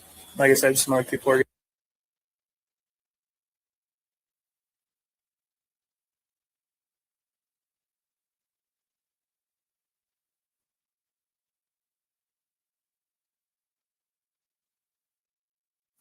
Her dad called her and her brother already said he was getting questioned, and so he just wanted to know like more information on it. If you could call family. Not at this time. Sorry, guys. I'm back off mic. Good point, Sausage. Don't you recall hearing? Already said he was getting questioned, and so he just wanted to know like more information on it. If you could call family. Not at this time. Sorry, guys. I'm back off mic. Don't you recall hearing that Dylan was calling people to come over the next morning? Do you recall hearing how different neighbors saw the front door left opened around 8:30 in the morning? I'm going to throw something at you guys. See if it sticks to the wall. Okay. And this is just, again, absolutely alleged, purely a theory, purely my opinion, and nothing more. So I see people talking about different things here and there, how things looked broken, bedrooms looked ransacked, so on and so forth. Okay. We had 8 hours, guys, to account for. 8. The thought has crossed my mind that there is a possibility that there were ideas tossed around. How can we make this look like something else? What's the best way to cover this up?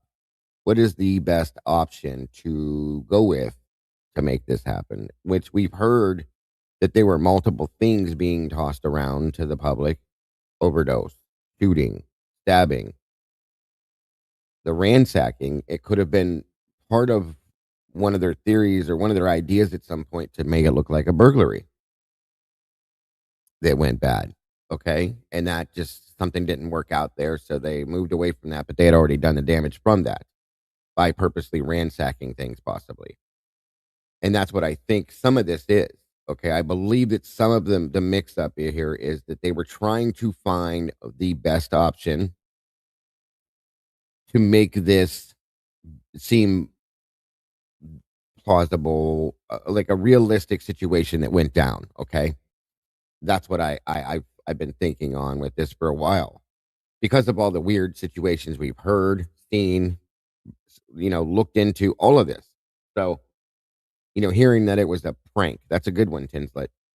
All of these things. I think there was multiple options that were going on that night, trying to figure out, and at some point, I'm not saying it's true. I'm not saying it's true. At some point in one of the audio clips that we were listening to, at some point, somebody said, just tell them it was an accident. Somebody heard them say that. It's possible. It's possible that that is partly what the whole deal is with this, okay? They couldn't figure out which way looked the best way, which way was more believable for them, and what they needed to do to make this look like anything but what it was. Okay, that's my point. So just think on that a little bit. Is all I'm saying. Open enough so that Hunter Johnson could enter a passcode come noon. See how reality is formed, shaped, and reshaped in the way that they want you to either remember, forget, or else doubt if you had ever heard it in the first place. As for the there's no way, Sausage, that I believe, nor have I ever believed for a long time, that Dylan was just a innocent bystander in this situation. Never. Okay? Because that, in my opinion, in my mind, makes zero sense with what we've seen, what we've discussed, what has been discussed, what has been put out to us. It doesn't make any sense at this point. So, agreed. substance fatality turned quadruple murder. Since it had to be done, is it fair that Kaylee and Maddie were held subject to the fear of others? Fear that the cause of Xana's and Ethan's incapacitation would bring unwanted attention to the city of Moscow and the city's greatest source of income, the university?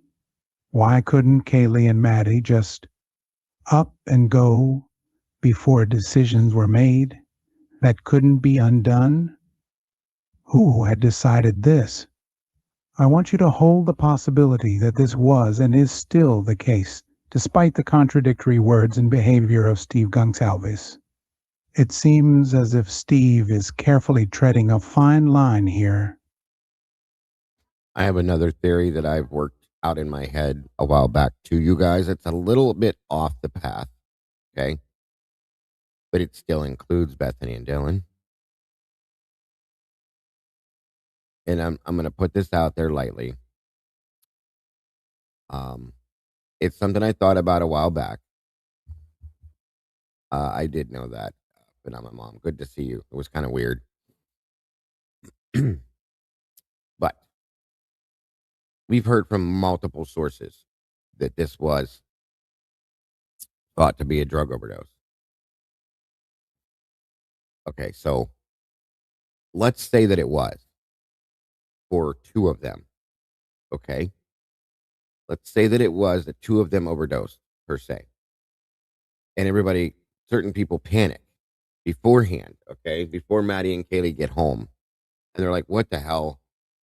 This can't get out. Somebody said that says this can't get out. This is going to cause too many problems, blah, blah, blah, so on and so forth. We have two people that are still in a sorority, mind you. So what if, and I, you know, there's other details that need to be thought through with this, but it's just and purely alleged, purely skepticism, guys. Or not skepticism. Speculation, sorry. Okay. What if it was an overdose for two of them? Okay. And people go into panic mode trying to cover this up because it could mean a lot of bad stuff for the sororities, for the university, for whatever situation. People maybe in the house. So they commenced to change it to make it look like something else.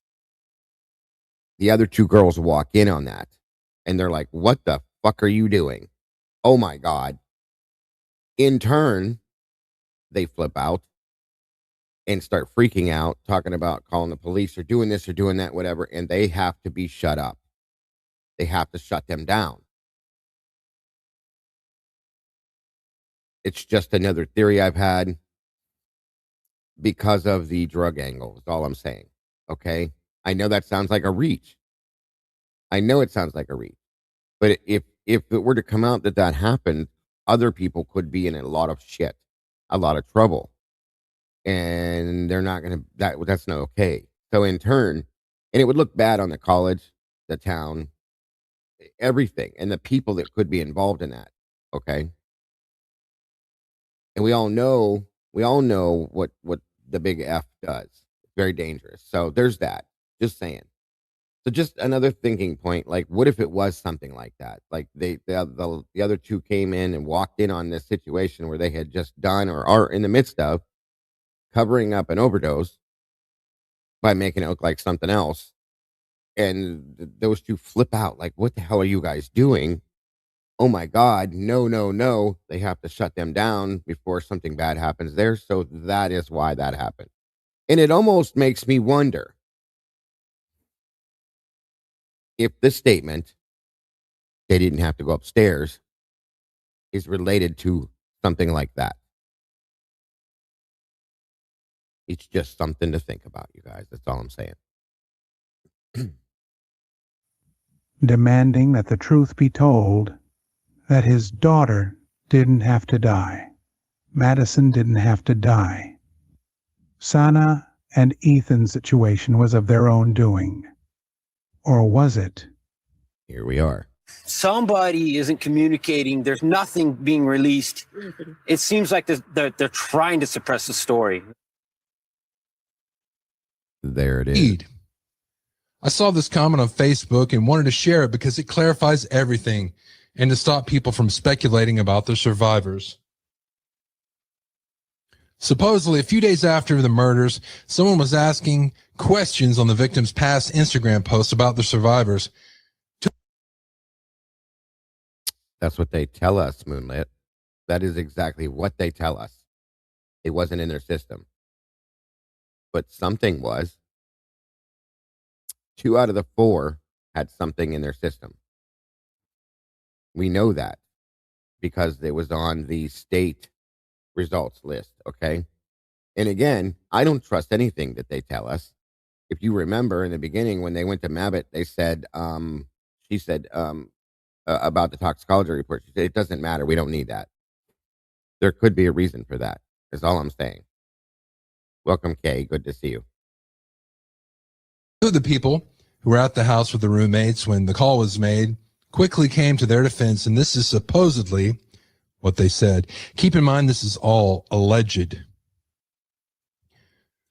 2 people who claimed to be at the house with the roommates when the bodies were discovered quickly came to the surviving roommate's defense and wrote that the roommates woke up and went upstairs to the kitchen and noticed the sliding glass door was open, and it was during that time they discovered Ethan. They didn't say where he was found on that floor, but that it was so horrific that both girls went into shock and ran out of the house. One of the roommates fainted, and the other was beyond hysterical and not making any sense. Their frantic actions while coming out of the house caught the attention of people walking past. The people responding on the victim's Instagram account claimed to be 2 of these people.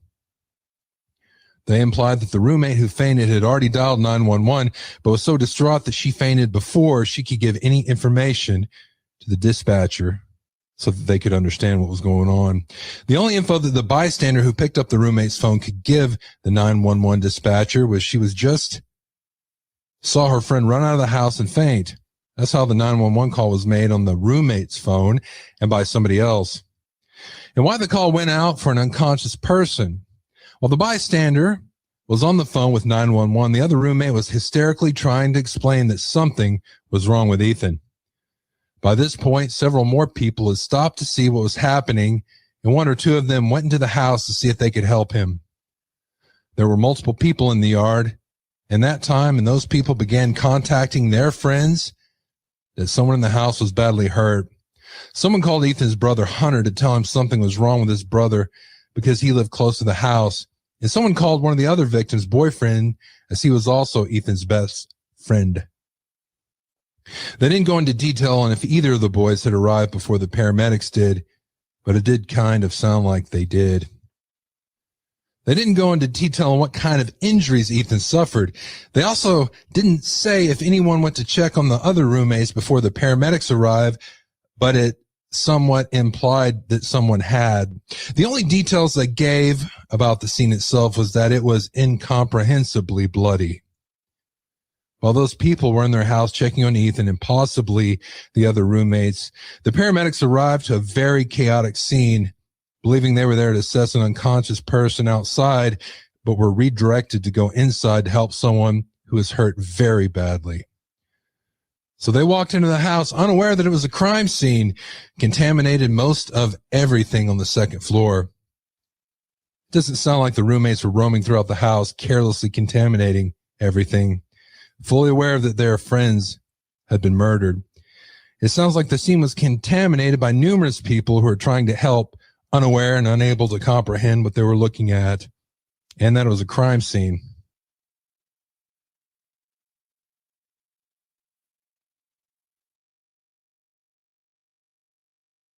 I knew the things he told me. 4 years after Nathaniel's death, she changes her tune. On November 15th, 2025, Sarah Safranek pleads guilty to murdering her son. A judge sentences her to 35 years in prison.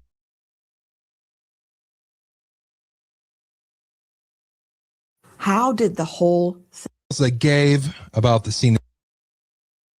Sorry, guys. Something jumped off there. 1 minute.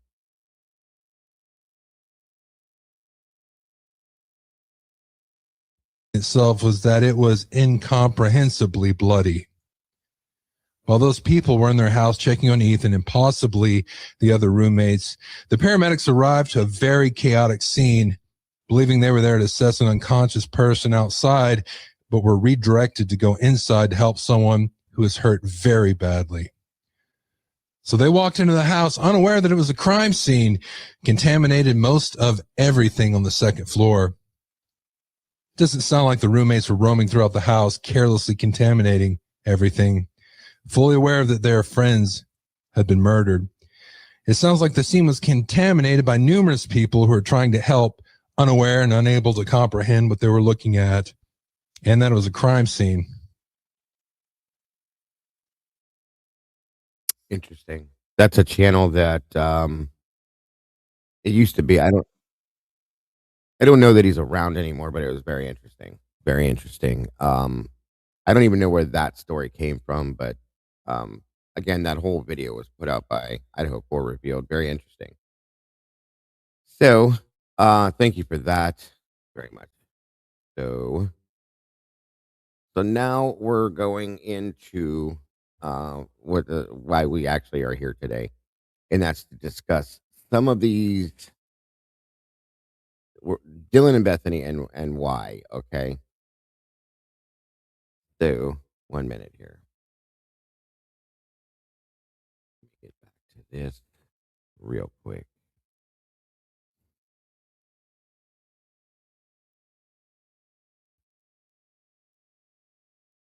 Just 1 minute. Apologies.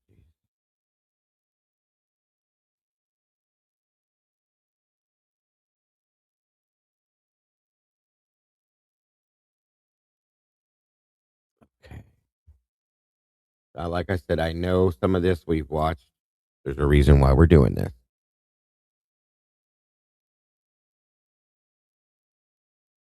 As soon as I get to it.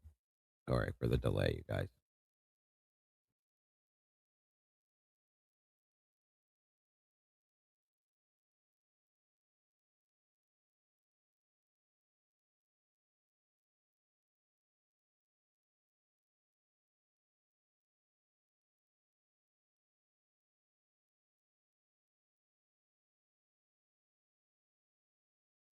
Okay, 1 second.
I know this has been seen 1,000 times, but this is, again, there's a reason. Now that we've, excuse me, received and broke down those messages, this is why we're going to hit this and a couple other things.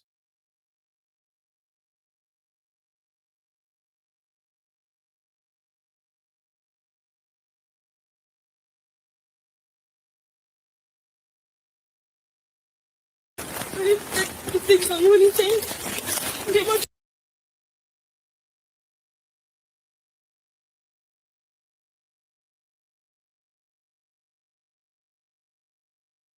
In there, brother. There. I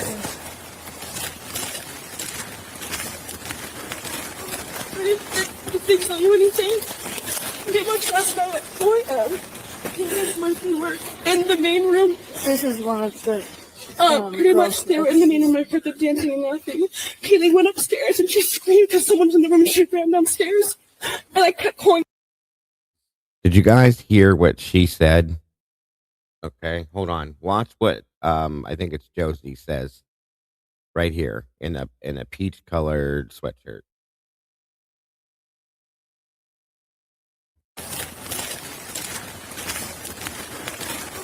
I think so. You anything? Get much less about it. 4 a.m. He does mostly work in the main room. This is one of the. Pretty much they were in the main room. I heard them dancing and laughing. This is one of the girls in the houses. She's talking about Jack, okay? I can't clearly make out exactly what she says, but I like, we're supposed to understand that they don't even think at this point that Kaylee and Maddie are involved in this. It's just Xana and Ethan, right? Or is it?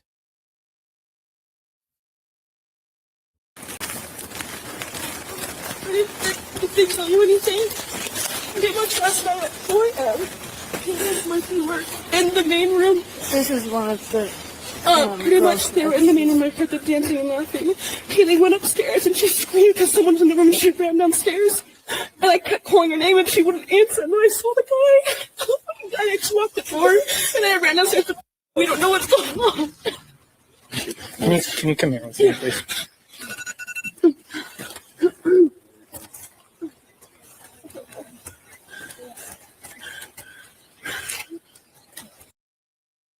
So I don't know if you guys caught that, okay? But this is 12:10. Police just got there. Nobody supposedly knew where Kaylee and Maddie were, let alone that they were victims. And Josie points to Jack and said, "This is one of the," I don't know if she said victims, one of the girls that lives there's whatever, but that's her boyfriend, is what she said. And why are you making that statement? So the other male was Lyndon. I can't think of his last name, but it's Josie's boyfriend. That's who the other male was. Hey, Lucy.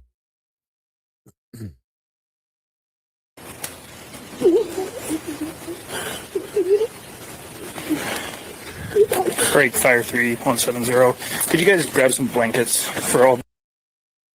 And once again, they don't know Jack very well. We know that. He doesn't pay any attention to them the whole time he's there, other than when Dylan runs to him and force feeds him this story she tells him, okay? Very dramatically. That, again, has always bothered me. I'm just telling you. Please, people out here. Oh, okay. Nope. Just come over here with me, please. Okay. Just give me 1 second, please. I'm gonna get your name and information. Just 1 second. We'll get you a blanket and stuff, all right?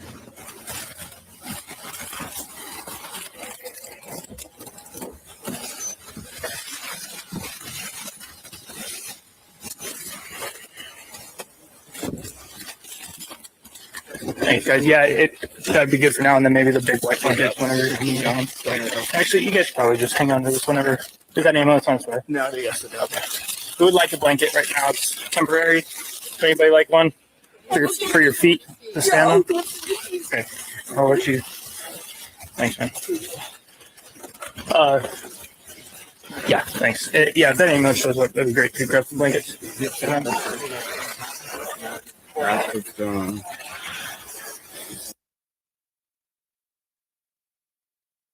Yeah, 1 second, man. Let me just grab all your guys' info.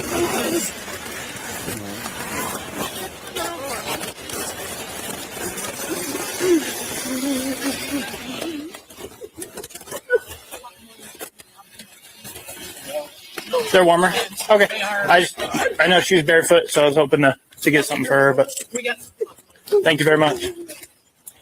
Thanks, boss.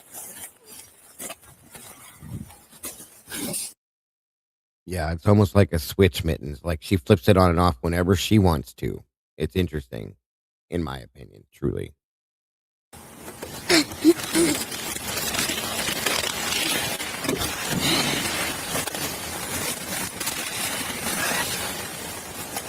I believe that's correct, Sausage.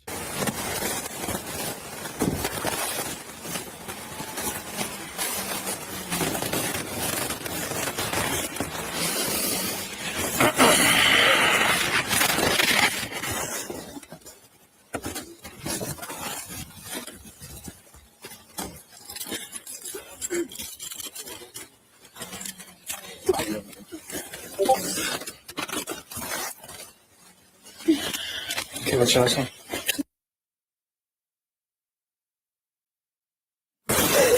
And your first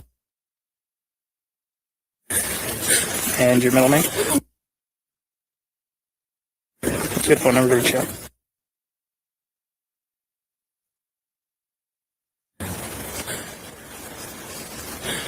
Okay. And is this your address? Yes. What's that? You heard the bloop? What bloop was that, Mom? Address. 1122 King Road.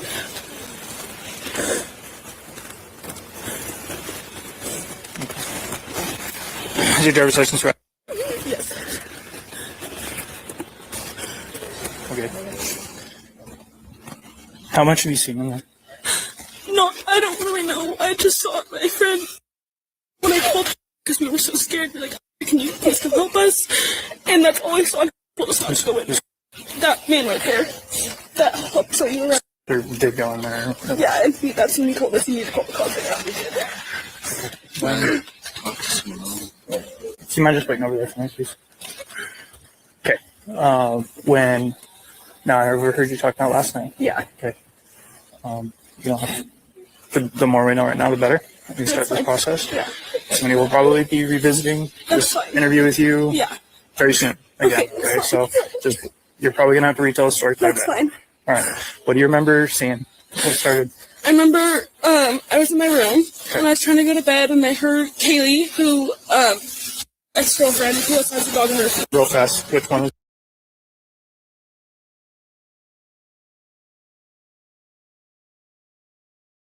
Thank you, Sleuther, so much for that. Super chat. God bless. I think that's number 3 on our goal, towards our goal at Baseball Trials for Little Man, but wanted to show. Well, we appreciate you very much. Thank you so very much. God bless. Your room. Kaylee. Which one is your room? Oh, what room are you in?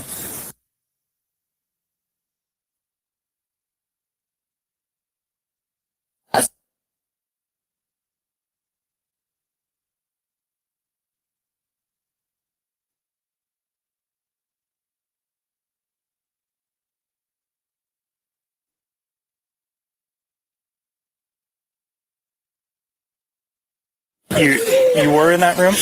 My room, not Xana's room.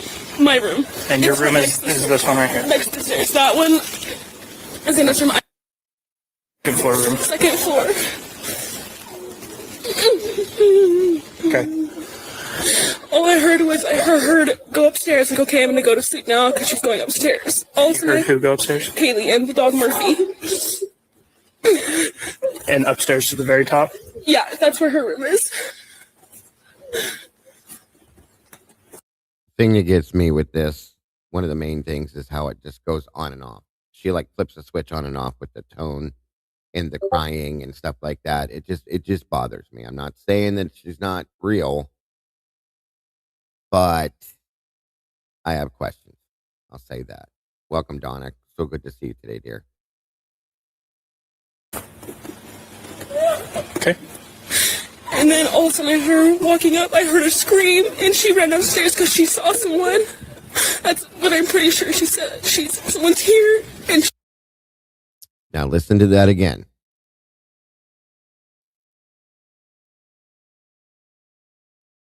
I'm gonna go to sleep now because she's going upstairs. All of a You heard sudden, who go upstairs? Kaylee and the dog Murphy.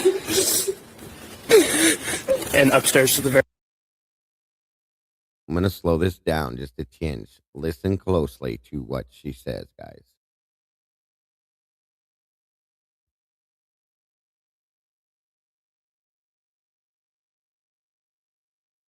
Very top? Yeah, that's where her room is.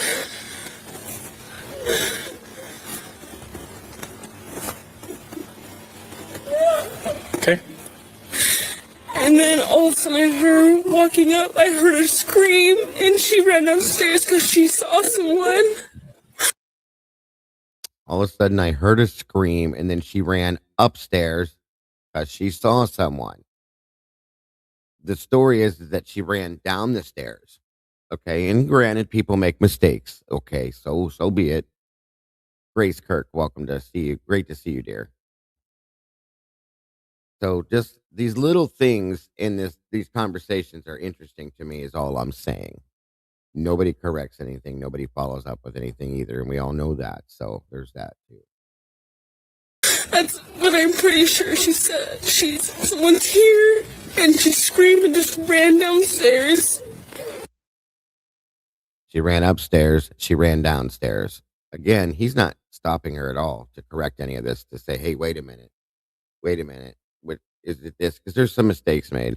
Some things sound certain ways, some things don't. The closed caption picks them up, whether they are or not. It is what it is. You know what I mean? And little things like that is what I listen to too. It is probably very unimportant. It's just I want everything to be heard. That's all. And I called for her name, but I jumped up and locked my door because I was so scared. And then I heard someone in the bathroom, and I heard her crying, and I heard some guy say that you're going to be okay, I'm going to help you. And I kept calling her name, but she wasn't answering. And then I opened the door for a second, and I saw this guy, and he was not insanely tall, but he was wearing all black and like this mask that was just covering his forehead and his mouth. And then I locked the door, and I called, and I didn't know what to do. This is at 4 a.m. Yes. Okay. And so then I just ran down to you left here? Yeah, I left my room down to she's that one with the white blinds at the very bottom. Okay. I ran down there and we talked, and we just locked the door. We didn't think anything of it. We're like, nothing happens in Moscow, so we just like tried to go to bed. And then we woke up, and it was weird because none of our roommates were up, and we called all of them. They were not waking up, and so me and like, this is weird. So I called, and we all already know how hard she tried to call them. She called them so many times. She called so badly. She wanted to call so badly and reach somebody that she didn't even let the call connect. She hit dial and hung up the phone for it to register 0000 minutes. We already know that, okay? That, in my opinion, is not true by any means. You weren't trying to get them. You just wanted it to register in your phone that it looked like you called them.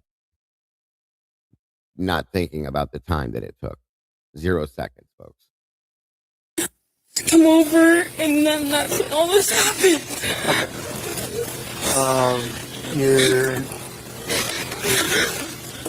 Who all lives here with you?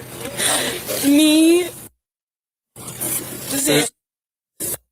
that one right there. Okay. Who's Xana? Xana is the girl in there. Is the girl that lives this one? Yeah. Okay. Xana, how do you spell her name? Xana. That's a great point, Jesse. If you heard your friend, you're such a great friend to her, scream and yell, "Someone's here!" Why didn't you open your door and have her run into your room and lock the door? Interesting. Good point. Jesse says, I've also thought if she thought Kaylee screamed and yelled, "Someone's here," and thought Kaylee ran back down, why wouldn't Dylan let Kaylee in her room, then lock it? She locked her out. She locked her door so that nobody could get to her. Interesting, isn't it? Quite interesting. And that is a great assessment, Jess. Hey, Anna D, good to see you. Great for putting that. Thank you for putting that out, Jesse. Do you know if she has a middle name? Alexis, I think. Do you know what her last name is? Kernodal. K. I don't know how to spell it really. K. You know?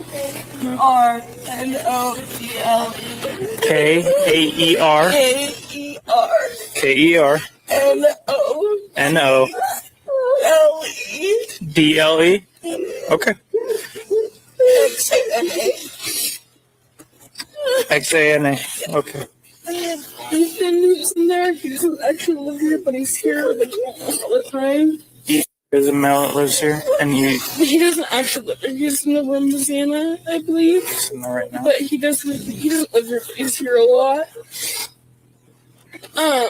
And then there's Maddie, Mogan, and Kaylee up top.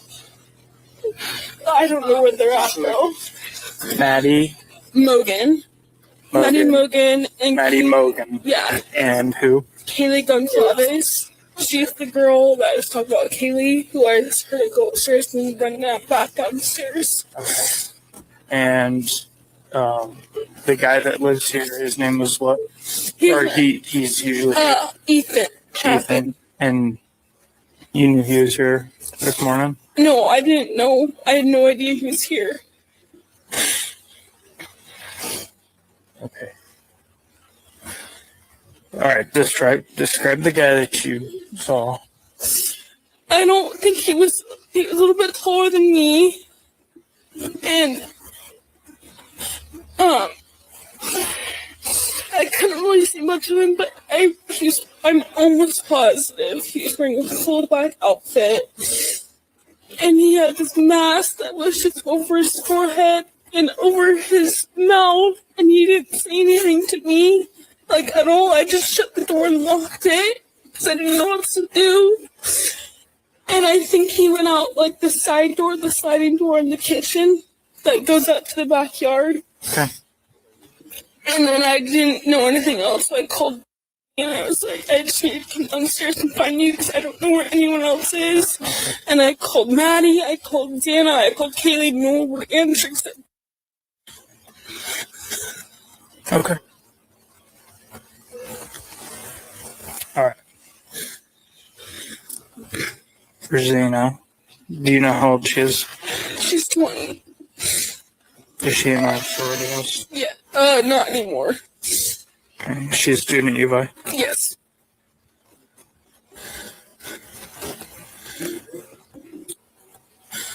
Do you have any contact information for her parents? No, It's okay. Well, okay. we can get that eventually. Her dad's name. And then Ethan. E-T-H-A-N. And Chapin, C-H-A-P-I-N.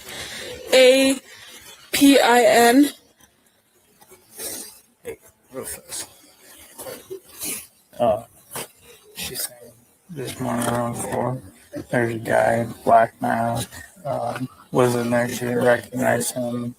She heard girls screaming upstairs. She got scared, locked herself in the room. And then the screaming all stopped. She's pretty sure that this masked person went out that back. And right now I'm getting all victim information. She knows who these girls are out there. Haven't told her who's deceased. But they have 4 people that are unaccounted for right now.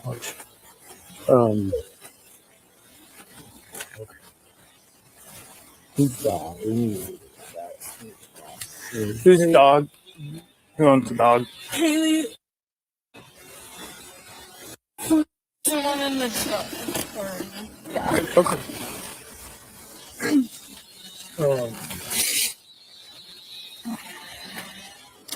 Tyson's on his way, and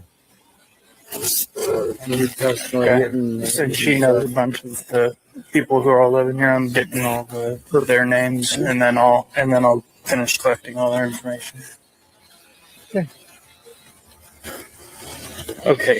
How old is Ethan? And I apologize. There's a door downstairs next to the bathroom that's got a padlock on or a lock on it because We don't know. okay. Who has access to that room? Okay. Yeah. So it's not something you guys normally rent? No, we have no idea what it is. Thank you, guys. Okay. So Ethan, how old is Ethan? I believe he just turned 20. 20. And it's Chapin, C-H-A-P-I-N? Yes, I believe. Okay. Do you happen to know either of their date of birth? No, I know Xana's date of birth. Okay. No worries. And Ethan's also a UVI student? Yes, he is. And you don't see him here right now? You see, but pretty sure he's in that room. I think so. I think it's what told me. I don't know for sure. All right. And then the 2 additional roommates that aren't here right now. They're not? That aren't here with you. Yeah. What are their names? Maddie Mogan MADDIEMOGEN.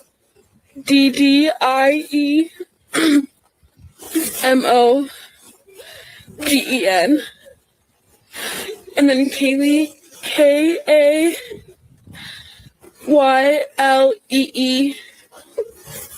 Goncalves, GONCLAVES.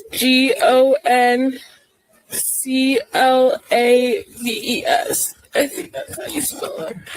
How old is Maddie? She's 21. Or 21 or 22. I can't remember. They're both over 21, but I don't know exactly. I think so. How old is Kaylee? Over 21. I believe she's 21 or 22. Sorry, I don't remember. That's okay. You're doing great. Thanks. I'm asking a lot of you, so I appreciate you. You're doing very well.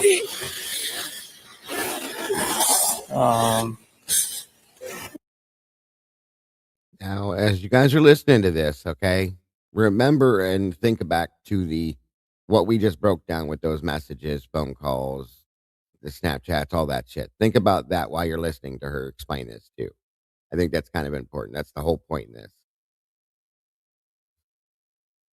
Do you know if the other two girls are upstairs or not?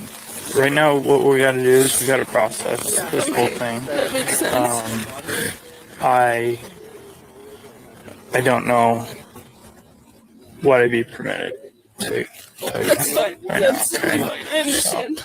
Okay, let's go back. I just want to make sure we're getting everything. So you heard about 4 before this morning? Yes, it was 4:10. You first noticed a guy. Well, I first noticed Kaylee go upstairs and scream and run downstairs. So 4 this morning, went upstairs Yeah. to the white top. Yes, to her room. With Murphy, the dog. Okay. And then You heard Kaylee scream. I heard her scream and run as fast as she could downstairs. And she said, someone's here.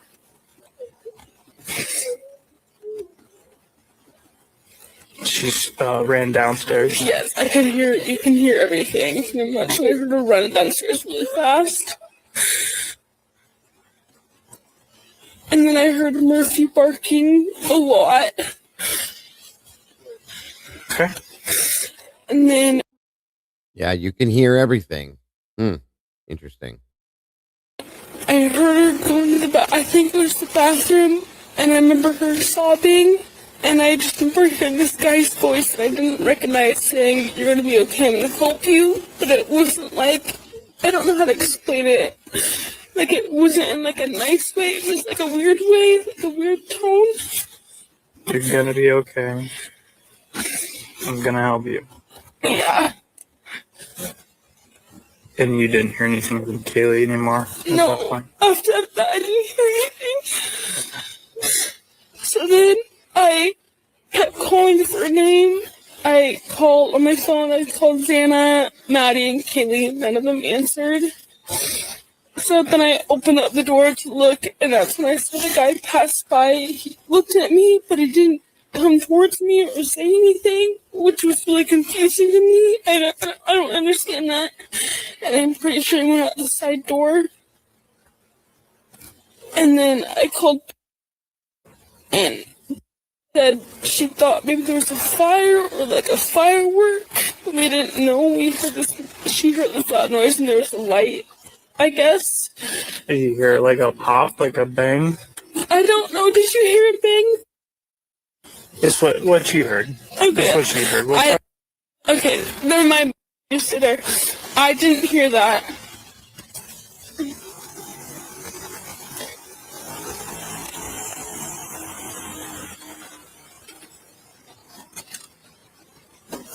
Hey, where are you going right now? I'm just going to pick up my friend. Okay. Where's your friend live? To the left, please. Yeah, I can go.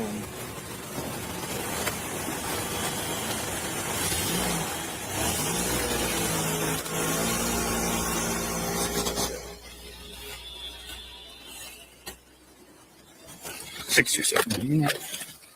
Oh. Okay. I don't think I ever heard a bang. I didn't think anything about fire or firework until I called her. I don't think I heard anything of that, but I also was kind of in and out of it because I was so scared and I was really tired. And that's when I called and I told her, I need to come to your room because she was the only one that was answering me. So I just ran down there, and for a second I stopped and I saw Xana passed out, and I thought maybe she was just like sleeping or something. I didn't think anything because I was so out of it. And I went into the room and we just fell asleep. And then we woke up this morning and no one was waking up at all. Like no one was answering, which was really weird because all of us wake up around like 9 or 10. And then I called the bro to come check, and he came here first. And I told him what happened, and then he looked in the room and he said he needed to get out and called help.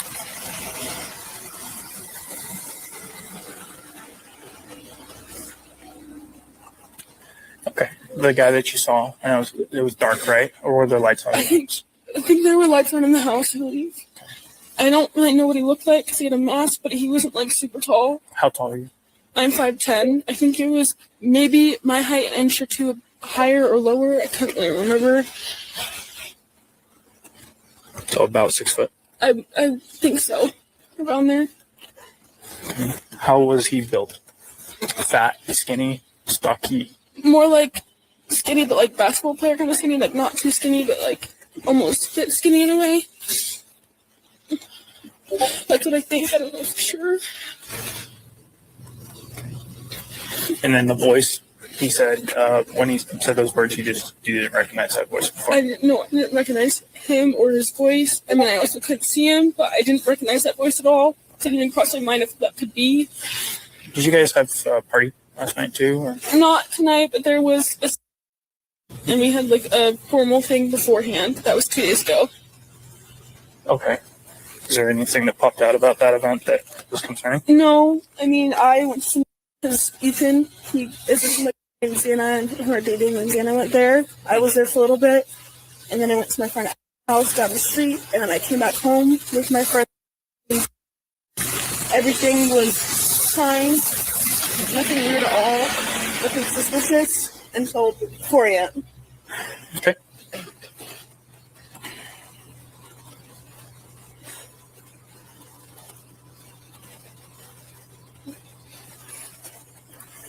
All right. I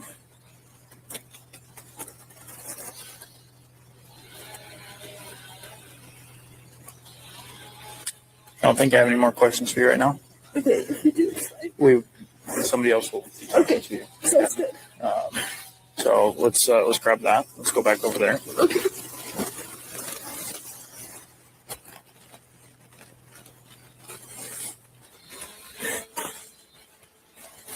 All right. Who else lives here?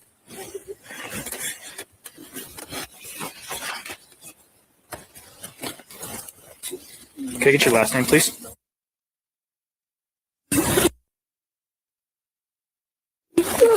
Okay. Hey. It's his brother's walking up this way. Okay. Do you mind hanging out here, please?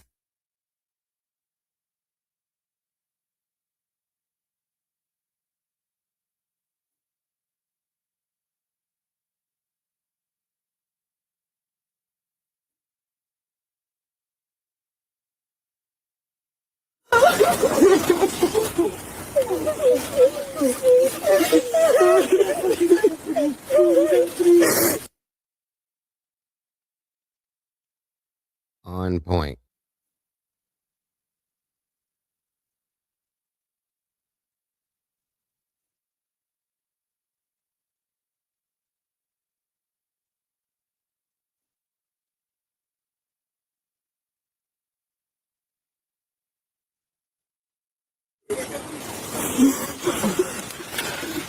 You said.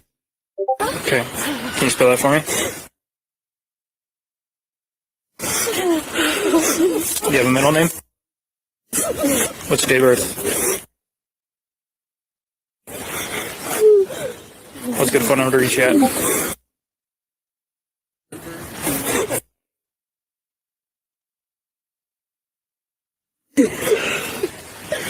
And then Exactly, Moonlit. Exactly. your driver's license through what state? What state is your driver's license through? you have a room that's assigned to you here? When you go in? No one else lives with me down there.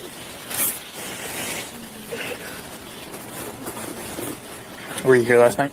Okay. Is it okay if you walk over to my car with me and we can talk over there?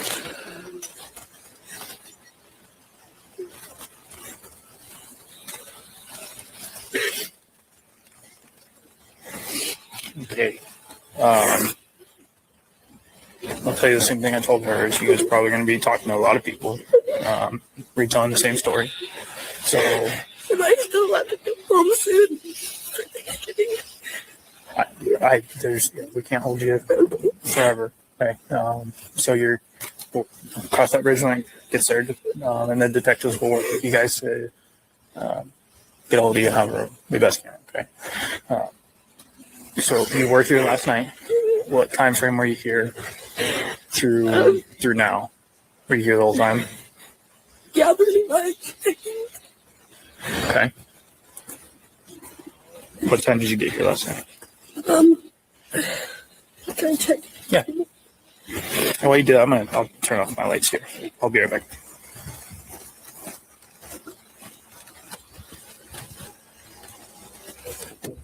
I forgot you were here, man. Do you still want to hang out here? I just want to know what's going on. Yeah. I don't know how much I'm allowed to disclose right now. We're processing what's going on in the scene. As soon as we... I honestly have no idea if Hunter had a girlfriend, who she is. Sorry, guys. know for sure we can tell you guys what's going on, we absolutely will. I know it sucks to be in the dark with this, but okay. And what's your relationship again? Okay. Yeah, man. As soon as I know we're able to fill you in on what's going on, we'll let you know. Okay. Like I said, you're welcome to get out at any point. If you want to hang out in here, you can because it's warm. If not, you want to hang out with them, you can hang out outside too. Okay. Tell you what, I'll just crack the door. I'll try to not lock it on you. So if you need to get water, we can start. Yeah, we can see if somebody can bring some of that stuff by. Okay.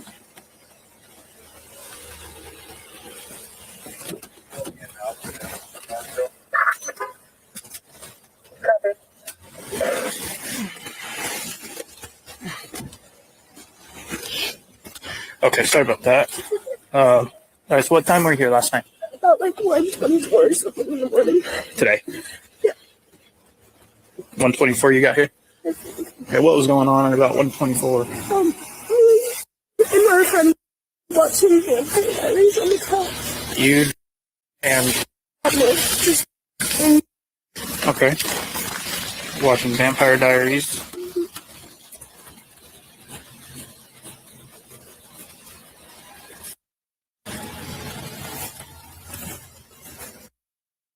Yeah. Yeah.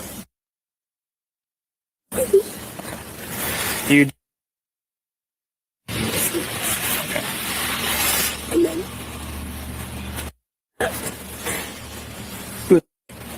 He's just one of my friends. I'm sitting over there. I need your stuff. Oh, okay. All female? Yeah. All right. Okay, so you guys watching Vampire Diaries out in this the second level? Okay, and then for how long? I don't know. And then Maddie and Taylor came home from the club. And then we all hung out in Taylor's room for a little. So Maddie... Oh, there's the statement there about they all hung out in Katie's room for a while. That's Bethany stating that. So we do know that now we have that stated twice. Once in the report that Hippler gave, and then once from Bethany's mouth. So, but it's interesting that Dylan didn't say that, but okay. Kaylee were at the club. Yeah.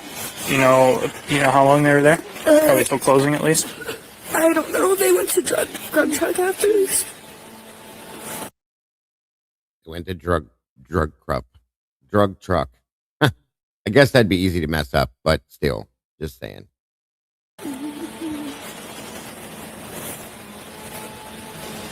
Drug truck. Okay. And then they came home at about what time?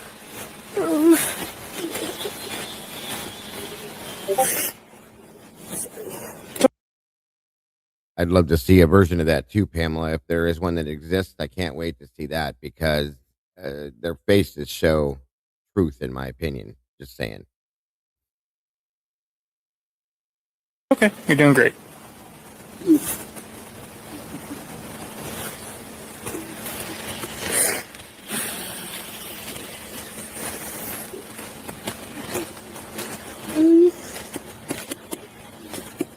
Like 2. So they did get home at 2? Yes. How do you know that? I just have a picture of Kenny's room with Murphy.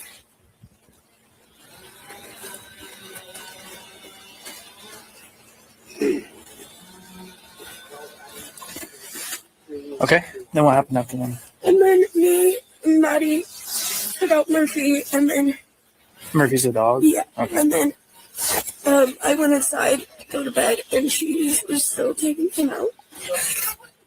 And then I was in my bed, like about to go to sleep, and Maddie just said that she lost Murphy. Like she and was wondering if he was with me, and I just said no, and then I went to bed. And what time do you think you fell asleep? Maybe 2:30, 3.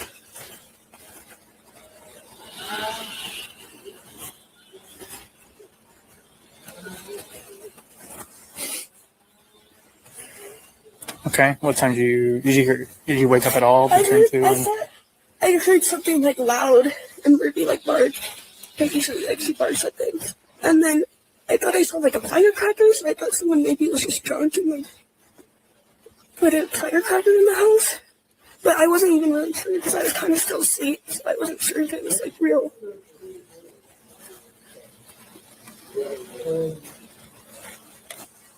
Okay, so I'm sorry, I'm listening to a couple things at a time.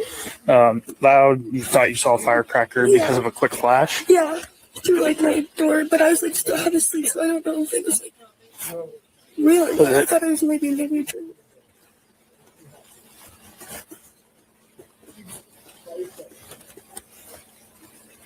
Okay. And then, did you ever like pick up your phone to see what time it was? Oh, maybe I might have called and asked her what was happening because sometimes we hear things and I'll call her and be like, "Oh, what was happening?" She's just sleeping. Okay. Do you guys recognize all these vehicles in here? Yeah.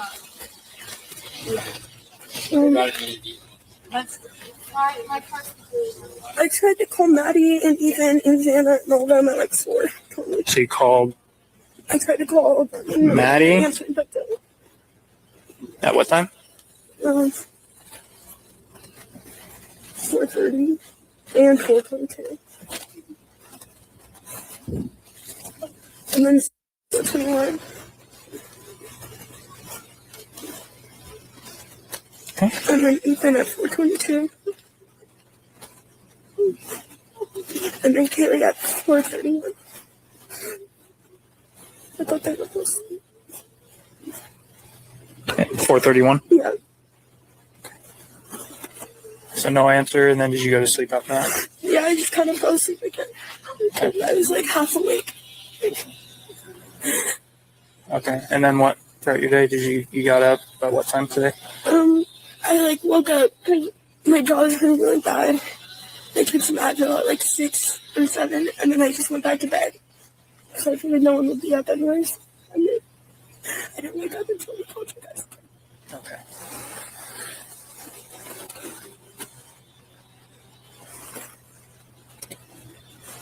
Moscow 70, could I get the time this call was generated?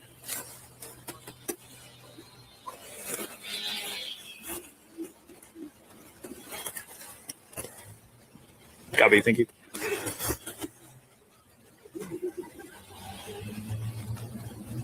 All right. Remember seeing anybody in there that I didn't didn't be belong? downstairs the whole time with my door locked. That's why I was scared. I didn't really hear anything either. I thought they were just being like loud and making sense. Very typical. Okay.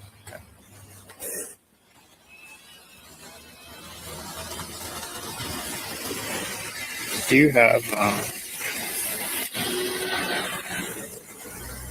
any parent contact information for? I know Maddie's. Okay. No, I know her boyfriend. Okay. What's Maddie's boyfriend's name?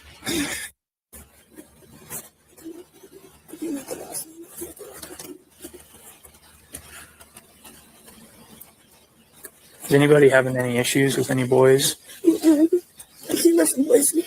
Okay, so he wouldn't be up here right now.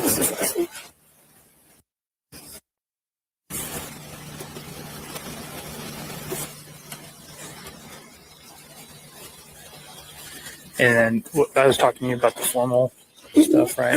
No, that was okay. So you guys had a formal. The lovers were formal yesterday. Uh-huh. Yeah. No issues. Okay, everybody got along.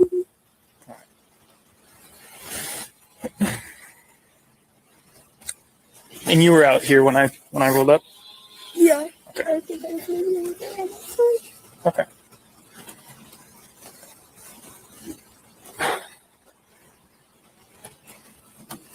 So I don't know if I have any other questions for you right now. Okay. I appreciate that you did very well recalling as things become more clear. Write them down or something so you don't forget. Okay. Sound like a good plan? Like I said, some other people are going to be talking here. And then we'll make sure everybody has the detective's case number or the detective information, and so that you can reach out to us if anything comes to mind and not just wait for us to reach out to you. Does that make sense? Okay. Physically, are you doing fine otherwise? Okay. All right. We'll go back there. That's a good point. ATX says she cries when she doesn't want to follow up on what she says. That I have to agree with you. Thank you very much. Does anybody else live here? Welcome, Nebula, ATX, Nicole, Joanne, all you guys. It's great to see you here. Nebula says, yeah, or maybe she was smacked. I think Dylan and Bethany were forced to clean things up at least. The commotion you hear around 3:30 to 4 sounds like someone threatening and maybe pushing someone around. I think anything we hear at that time could be just them cleaning up very possibly. That's a good point. Okay. Who, by show of hands, who was all here when I got here? Sorry to talk to you two. Okay. All right. 1 second. So, Maddie and Kaylee were at the club last night. They got grub truck after. Don't know if they ran into anybody that maybe had issues there. They just had a formal the other day when without a hitch. There's no issues at formal. So there's nobody that they should be having bad blood. So obviously follow up needing to be done at the club and the grub truck at the very least. I did a very preliminary interview with the two people that live here and that were here last night. Everybody else I'm about to identify was not here last night, but was here in the parking area when I rolled up. So I'll just get that information. Anybody asked, is any of these cars belong to these guys? Ryan asked, sounds like they recognize all these vehicles to include some of the ones down there. Yes, they asked. None of these can leave for the time being. Okay. We need to start, once Tyson gets here, we'll start figuring out how to get this somewhere warm. Yeah. A couple of them did ask about like bottles of water or something. I don't know if there's anybody logistically that can work that out. We can call EMS too. I have a couple bottles in the car. So I know would be willing to help out however they can. Okay, I'll go grab those out of my car. Okay. And then they keep asking, what's the status of all four people? I don't tell them we're figuring it out. If they ask, okay.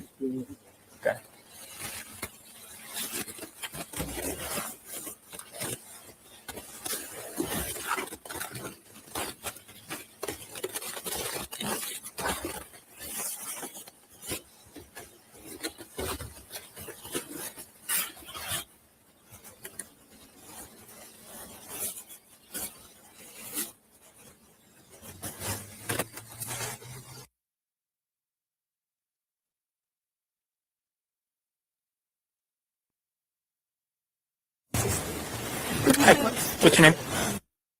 What? Okay.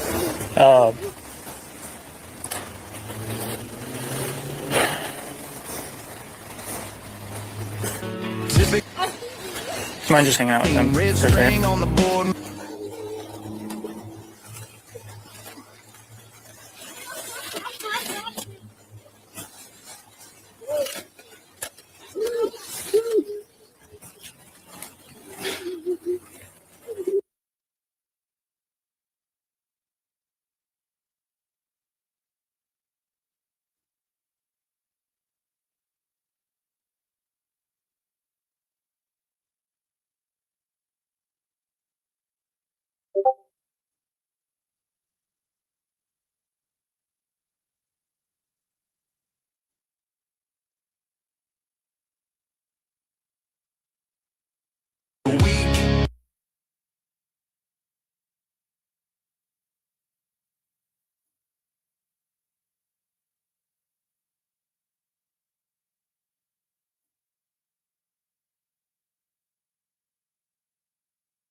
I'll tell you one thing that pisses me off is these redactions. There's so much redacted. It's ridiculous. It shouldn't be, in my opinion.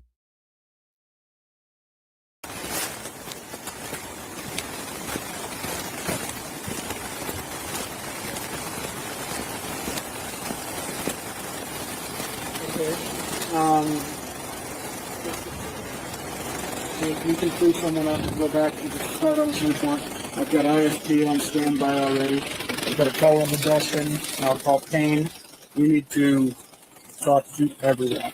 So we'll get Dustin and Payne working on that. So I'll call Payne now. I'll call Darren and get him. We have family members walking up for Ethan. Okay. Where do you want me to sit? I will talk to them. Can you start with your point? Yeah. You have this information. What are we trying to just...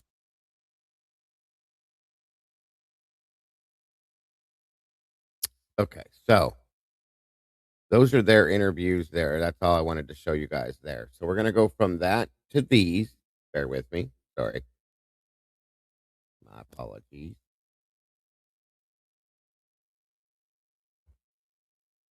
Because I still feel like there's something wrong with all this, okay? Now that we're learning these new things. 1 minute, I'm sorry. Where's it at? Where'd it go? Where's it at? Where'd it go? I'll start with this one. This is just one of them. This is the audio, so you're going to have to listen. This is Bethany Funke's audio interview. Then I'll give you the video version of it, too. Yeah. Investigation. Okay. So just so I can say on this recording who's all here. So myself, Sergeant Blaker with the Moscow Police Department, and then I have Sergeant Matthew Wen with the Nevada. It's technically now Nevada State Police Investigation Group, but commonly affectionately referred to as NDI. So. Okay. And sorry about that. Is here with me with her attorney.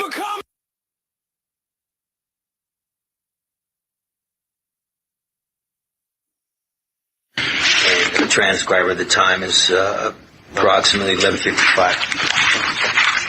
So there's a lot of different types of questions I'm going to be asking today. So I'm not here just to go back through another timeline again. Based off of our investigation, we have some other things that we kind of want to get some information on, and we're hoping that that's something that you can provide to us. Okay, so I'm actually going to start with those questions first, and then at the end we'll go back over your timeline a little bit better. Okay. All right. So let's see.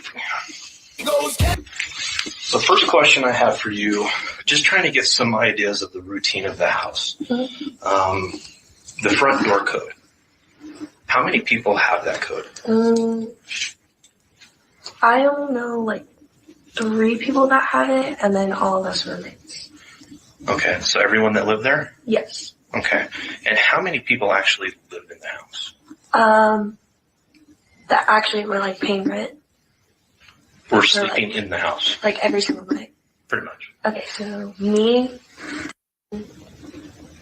Maddie, Kaylee, Xana, and Ethan.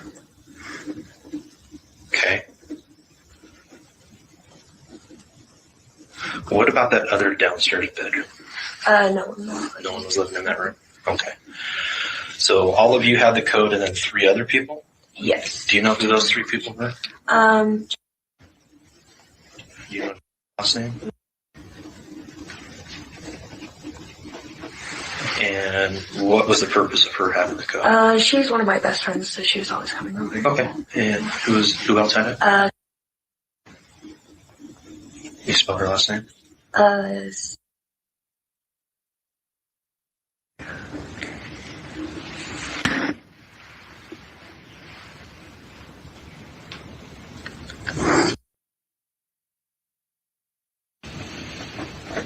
Okay. And just another friend or? Yeah, one of my best friends. Okay. And then who else had it? And then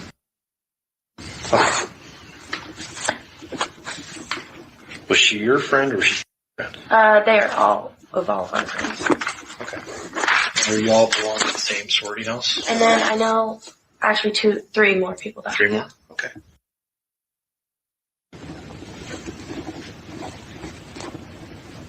Okay.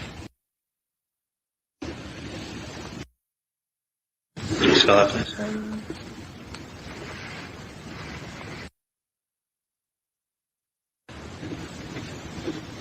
Okay. And then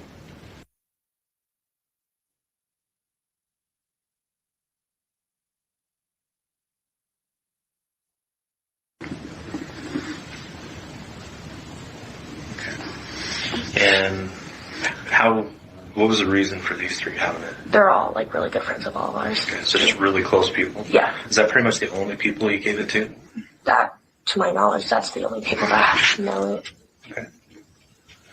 When was the? We clarify that. Did you give them each of these people the codes? No. Okay. Any of the members of the house gave these individuals the code? Yes. There was you. Others. One of them had to have given him the code. When was the last time you guys changed it? Never. You've never changed the code? I moved in. Me and Xana and Kaylee were all new to the house, but Maddie lived there the year before. Okay. And they didn't change it from the year before, but. And what was the code? I believe.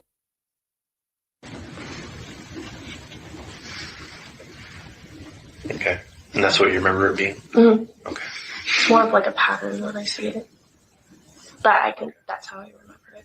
Okay. I think that's the numbers. And you moved in when? August 3rd-ish. So at the start of the school year? Yeah. And that's when you, Xana or Xana? Xana.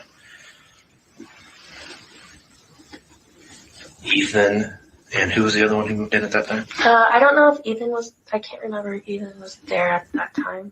Did he actually live in the house or did he have his own place? He had his own place, but he stayed there every night. Where did he actually live, do you know? It was an apartment by this one gas station. I don't really know the street or anything. Do you remember the gas station? Yeah, the 76er. Oh, by the 76? Yeah.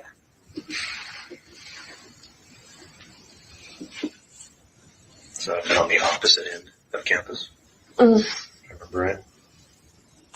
Yeah. Okay. Did he live with anyone? Did he want to go his room? It was just him. Just him? Mm. Okay. And when did you said Maddie was the one that was living in there prior? Mm.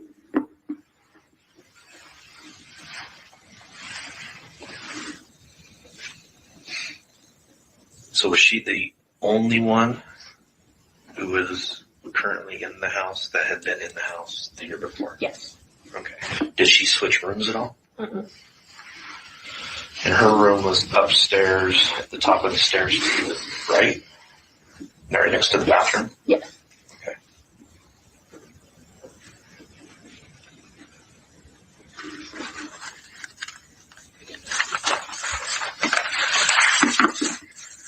And your room, I know you lived on the very bottom floor. Mm-hmm. And it was If the you one you walk go through in the front to the door to the left. Okay. So that's what we thought. Okay. What about Murphy's routine, the dog? Who took him out? How often did he go out? What was kind of the normal standard routine for taking him out? I believe Kaylee mainly took him out. Maddie would sometimes take him out if Kaylee didn't want to. And she just kind of took him out whenever. Sometimes she would take him out through the back, but sometimes she would take him out through the front door, and then he'd just go on. Did they ever use a leash with him, or did they just open the door and let him go? She never used a leash, but she had like a little collar that would like buzz if he was like running away that she would put on sometimes. Okay. So did she have like an exterior around the property? No, it was just like a little, Or it might have been like she a little could push? shock or, yeah, something like that. Okay, so she had a handheld push button or something Yeah, like that? yeah. Okay. All right. Okay. Would you guys ever leave the rear slider open so he could go in and out as he pleased? No, because he would run away, usually.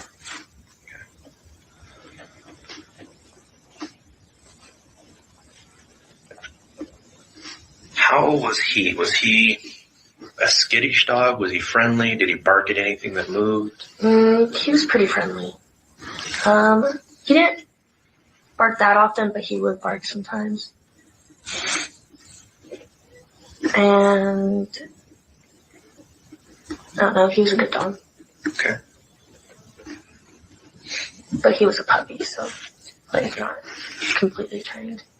So he's not some dogs where they're scared of their own shadow and they just bark and run and hide. Yeah. Anything. Okay. Did he always sleep in Kaylee's room? Mm-hmm. Okay. Never wandered off down to one of your guys' rooms if Kaylee was She always shut the door. She always shut the door. Mm-hmm. Or kept him in there when she wasn't there. Okay. Alright. So you've heard of sounds like a fairly routine Uber driver that used to drive either all of you from the house or mostly just Maddie and Kaylee. Can you explain who this guy is, how this relationship started, and everything like that? I know Kaylee, I think, knew him from some of the other, would always take his Uber, and they had his number, and he always like helped them and got them whenever they needed it. And so then most of the school would take his Uber, right? Most of the school? Yeah. So a lot of people know. A lot of people, yeah. And have used him? Mm-hmm. Okay. How would they normally contact him? Either just through the Uber app or through the phone. So, like a direct phone number? Or? Okay.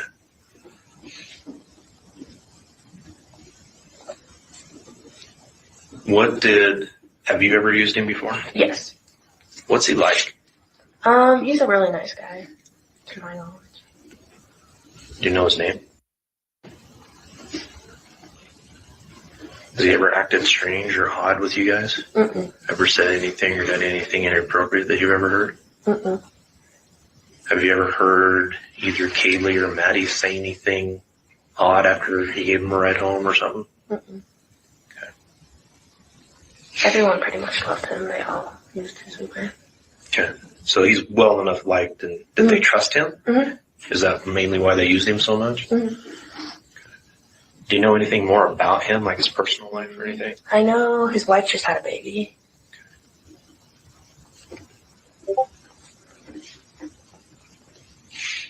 So he didn't play it off that he was single or anything like that with you guys? No. Okay.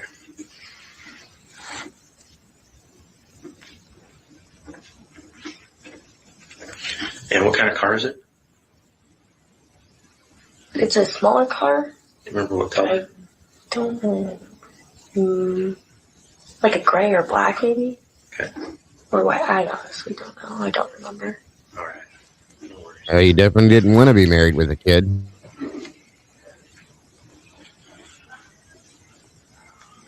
I know I asked a little bit about my current boyfriends when we first talked, and who all, out of all of you living in the house, primarily you 5 girls, who all had boyfriends?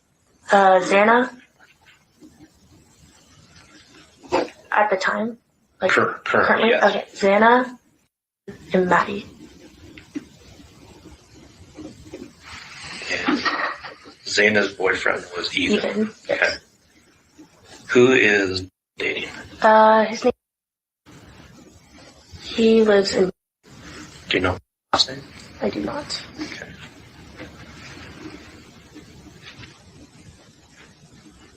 Do you know if he goes to? Yeah, why didn't why didn't Quinn get brought up? That's kind of interesting. Trying to stay away from him for some reason, trying to avoid his name for some reason, because it was full-blown known that she was in a relationship with him.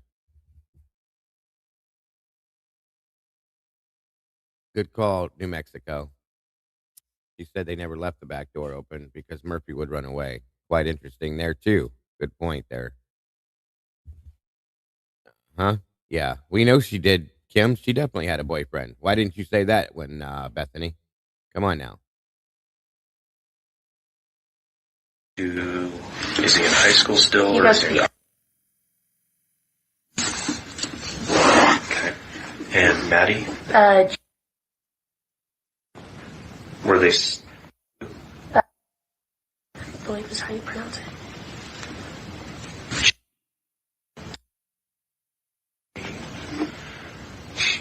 Good call, Luke. You said Yeah. Can you spell it, please?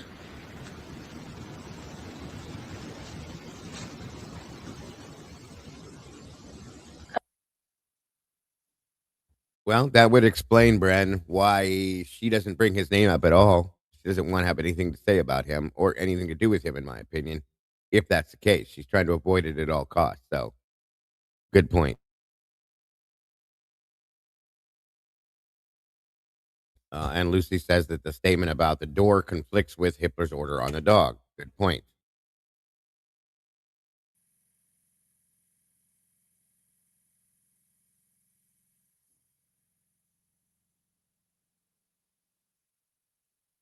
Okay. And is he Honestly, I wouldn't either, Hemi. a student at U of I or somewhere else? He graduated from UI. Okay. Okay. Do you know what he does?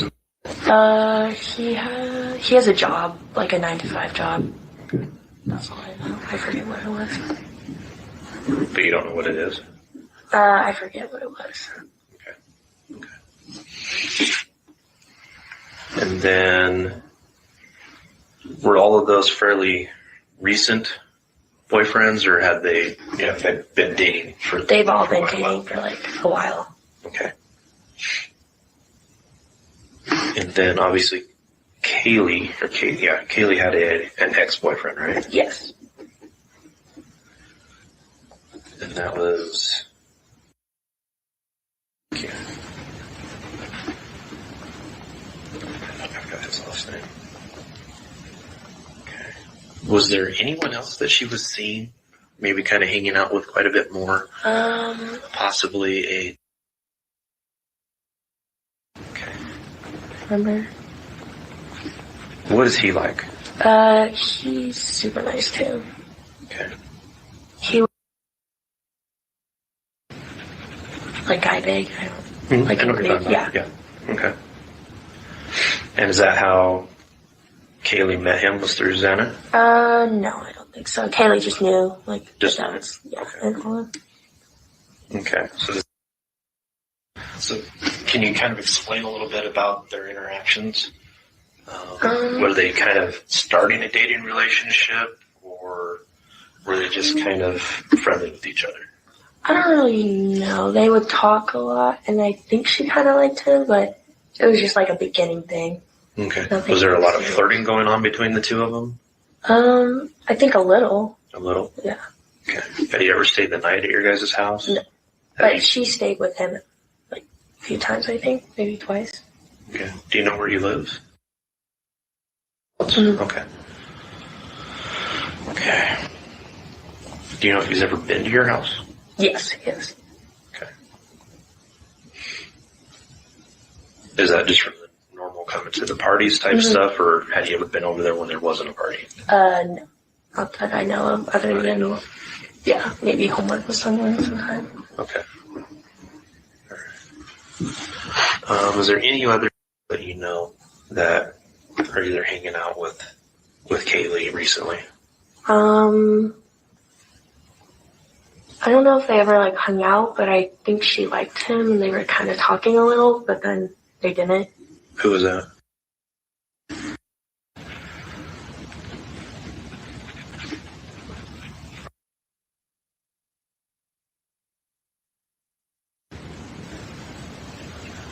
Taking a wild guess on that one.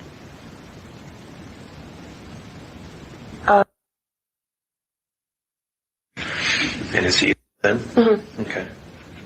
So what do you mean by they kind of were hanging out for a while, but nothing ever came of it? So what? I think they were just kind of flirting. Okay. And they've talked like before, I think. And then she kind of came up again, but then nothing really came out of it. And did this all take place after her and broke up? Yes. Same with. Mhm. So these didn't start before or anything like that. It just everything started afterwards. Mhm. Okay. All right. And what about you? Do you have a current or ex-boyfriend? No. Any guys that, the flirty starting of a relationship or anything? I had one guy kind of, his name was,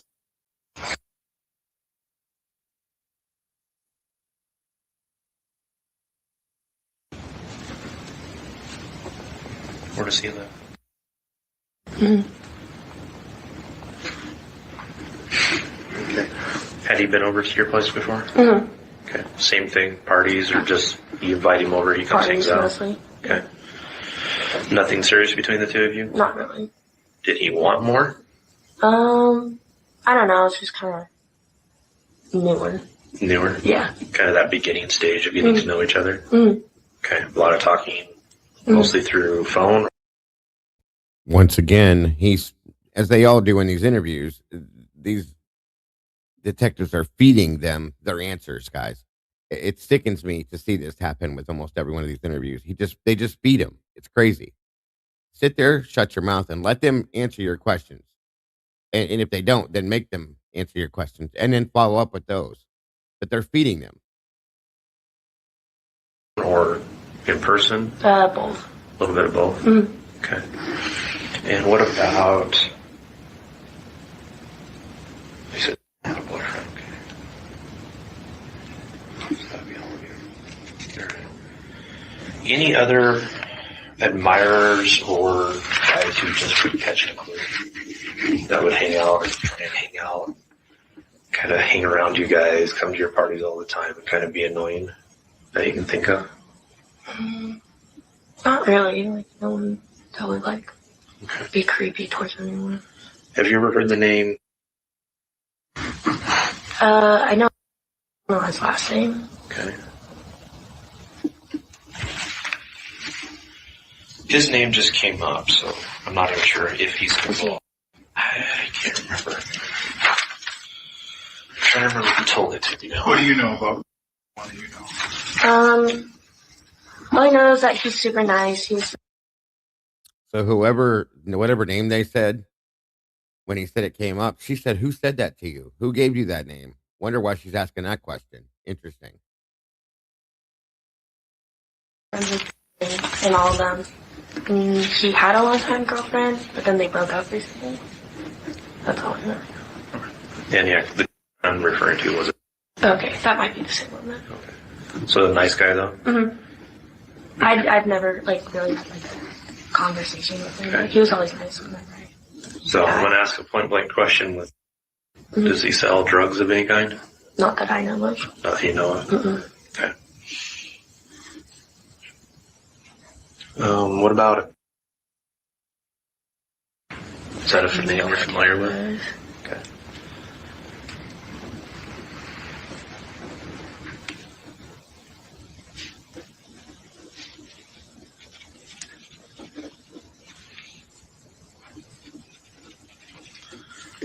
Yeah. So I know everyone's already aware of the video from the grub truck and everyone watching it. And there's an individual behind that shows up the same time that Kaylee and Maddie do, and then kind of leaves right after they do. Do you know who that was? Exactly. Welcome, Juror 13. Good to see you. I do not, Have you seen that video? but I have seen the video, and I know people think they know who it was. Do you know anyone last name it? I don't know him personally, but I've heard the name. What have you heard? Well, I heard recently that, I forget who said it, but someone said that their boyfriend or something said that they never want to get in a fight with him because he has like anger issues kind of, and is known for like beating up people. But that came third, fourth party basically? Yeah. Do you know, might be able to figure out who would know direct of hand? So we could talk to that person about I him? think it was, told me that, who was,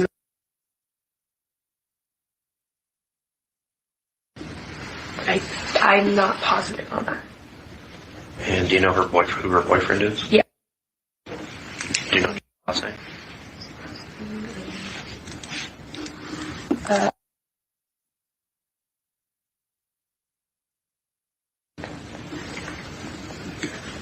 And in the fraternity? Okay. So you think that maybe might have been? I'm pretty sure he was, or that's what I've heard. You've heard that he was? Yeah. Okay. But you've never seen, would you even recognize him if you saw him on the street? Mm-mm. Okay. So you probably have no idea if he's ever been in your house or anything like that? Mm-mm. I don't think I've never heard anyone say anything about him, but. Okay. When you were watching the grub truck video, did you see anyone else that was standing behind Kaylee or Maddie while they were getting their food that you recognized? I thought I recognized someone. I'd need to see the video again. Yeah, and I don't have that with me. It's I can. booked in as evidence. I know there was a bigger guy wearing a dark Carhartt. I have no idea who that was. Okay, but you know who I'm talking about, right? Yeah. Okay. I can look up the video. That's fine. I'll let you.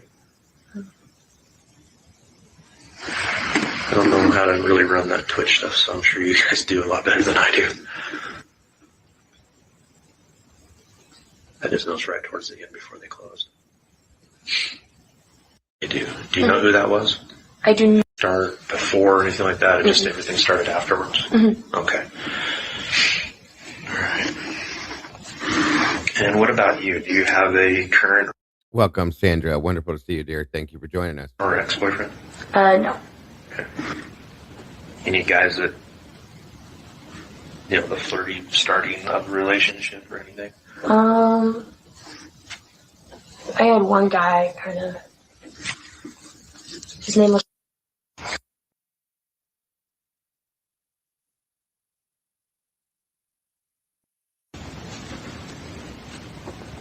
Where does he live? Yeah, we knew all about that juror.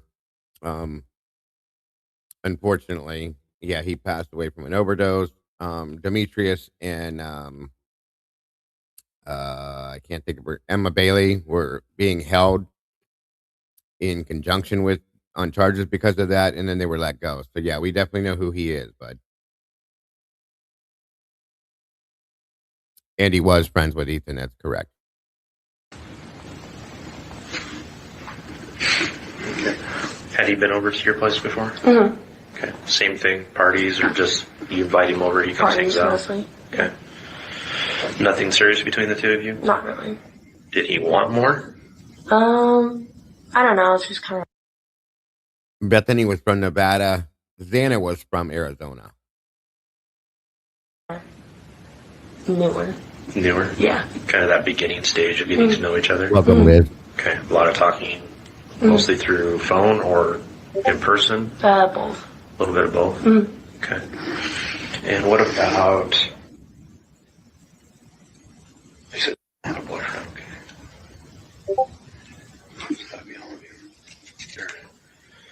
Any other admirers or Welcome, Sarah. just for catching a clue that would hang out or try and hang out, kind of hang around you guys, come to your parties all the time and kind of be annoying that you can think of? Not really. Like, no one that would, like, be creepy towards anyone. Have you ever heard the name? I know his last name. Okay. His name just came up, so I'm not even sure if he's involved. I can't remember. I'm trying to remember who told it to me now. What do you know about? What do you know?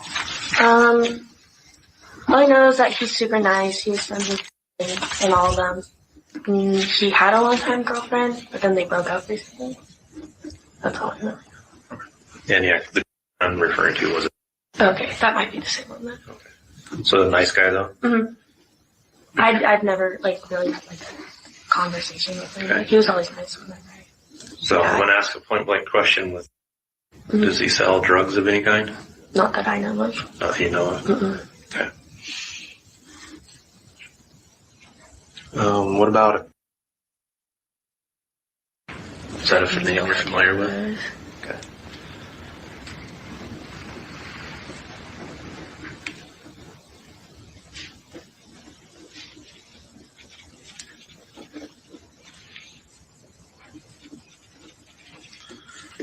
Yeah. So I know everyone's already aware of the video from the grub truck and everyone watching it. And there's an individual behind that shows up the same time that Kaylee and Maddie do. And then kind of leaves right after they do. Do you know who that was? I do not, Have you seen that video? but I have seen the video. And I know people think they know who it was. Do you know anyone last name it? I don't know him personally, but I've heard the name. What have you heard? Well, I heard recently that, I forget who said it, but someone said that their boyfriend or something said that they never want to get in a fight with him because he has, like, anger issues, kind of, and is known for, like, beating up people. But that came third, fourth party, basically? Yeah. Do you know, might be able to figure out who would know direct have hand? So we could talk to that person about I him? think it was, told me that, who was,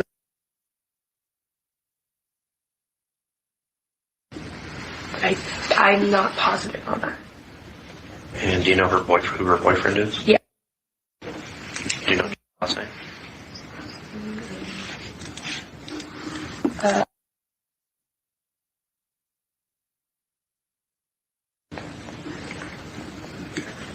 And in the fraternity? Okay. So you think that maybe might have been? I'm pretty sure he was, or that's what I've heard. You've heard that he was? Yeah. Okay. But you've never seen, would you even recognize him if you saw him on the street? Mm-mm. Okay. So you probably have no idea if he's ever been in your house or anything like that? Mm-mm. I don't think I've never heard anyone say anything about him, but. Okay. When you were watching the grub truck video, did you see anyone else that was standing behind Kaylee or Maddie while they were getting their food that you recognized? I thought I recognized someone. I need to see the video again. Yeah, and I don't have it up. It's I can. booked in as evidence. I know there was a bigger guy wearing a dark Carhartt. I have no idea who that was. Okay, but you know who I'm talking about, right? Yeah. Okay. I can look up the video. That's fine. I'll let you. I don't know how to really run that Twitch stuff, so I'm sure you guys do a lot better than I do. I just know it's right towards the end before they closed.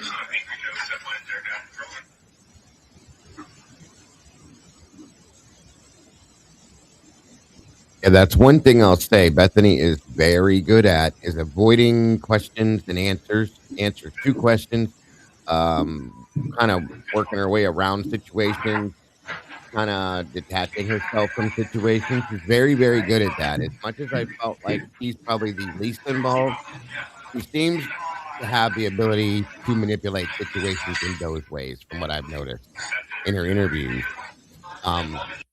That's absolutely.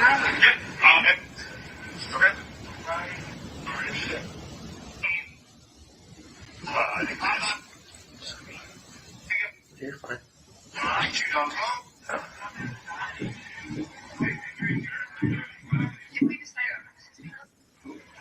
Good to see you, Donna. 1 fried cheese, 1 basil pesto, 2 pork tacos, 24 Exactly, Sandra. It's bad. I don't remember that order. Watched it too. People have fallen. It's a good question, New Mexico, and a very good I point. can't find the part where I thought I recognized someone, but That's okay. Are you a freshman? no, I'm a sophomore. You're a sophomore. Okay. So you just may not know enough of the people that would hang out down there. So. I know some of the people that work at the corner club, though. That Okay. maybe if he was there. Well, we have footage from the corner club Oh, too, okay. because we knew that Kaylee and Maddie had come from the corner club. Mm. So we have the video footage of it. Oh. I just haven't seen it. So, okay.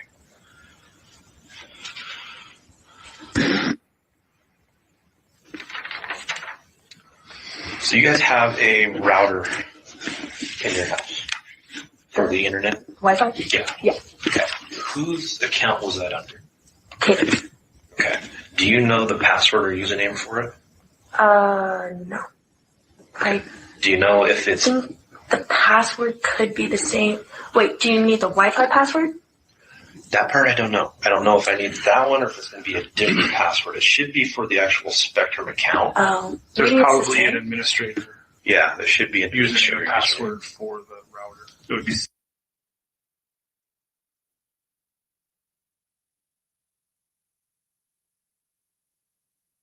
It was for sure Kaylee that had it. Yeah.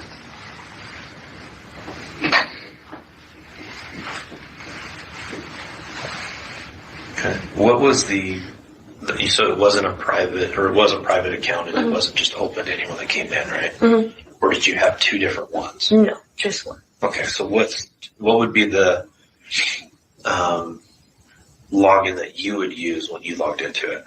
Like the password?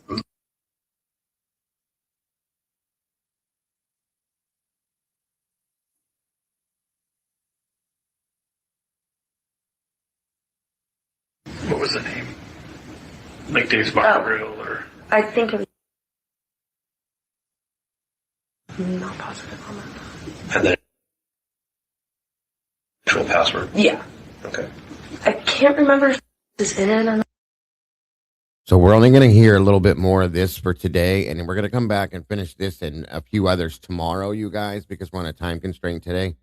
But still, we're going to pick this up right where we leave off tomorrow, go into the other one, the ones with Dylan, and so on and so forth, and work those out with what we know now based on the new messages and stuff, and discuss them as we go. So just a little bit more here today.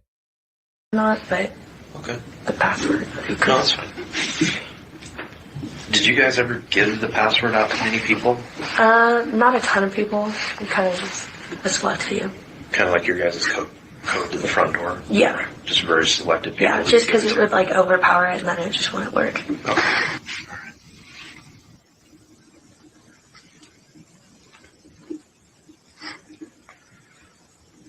So obviously I know since you. Also, I don't know if I told you guys, I had looked into this code on the door thing, all this stuff like this.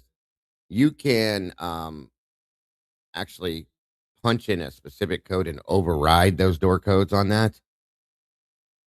And I noticed, and I had showed you guys in a video before, they had removed the deadbolt to that door.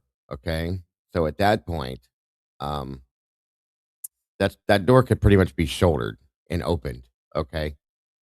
So yeah, there is always a fire code, Sarah. That is absolutely correct. There's a code that overloads, or not overloads, but overrides their standard code to get into that. Facts are facts. So when I was on the fire department, we had a basic code you could get for those with no problem. Moved in. You guys have had a few parties at the house. Mm-hmm. So I've been to at least one noise complaint there. First, right towards the very start of the year. Have at any time when you guys had a party, were there any issues with anyone who attended that party? That somebody had to get thrown out, they had to be told to leave, or anything like that?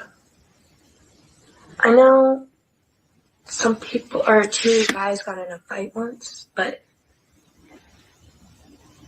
they usually fight, I don't know. Did you happen to know who the two guys were? Yeah. Or did you witness it? I have a video, actually.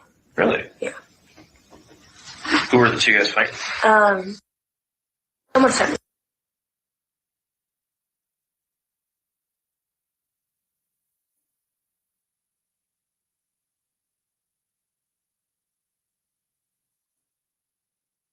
I think it's interesting that she has a video of these guys fighting. Think about that for a minute.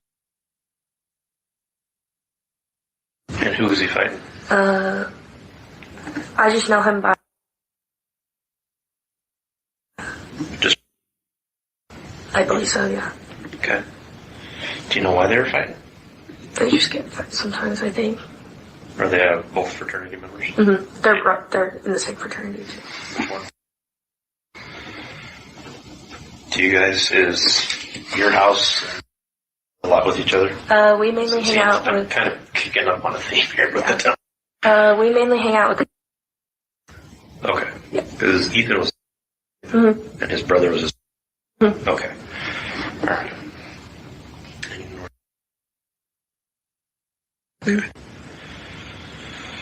Okay. Absolutely. And you said you have that video? Or did you get rid of it? Kaylee, or someone sent it to me. How long ago was this fight? I do believe so, yes.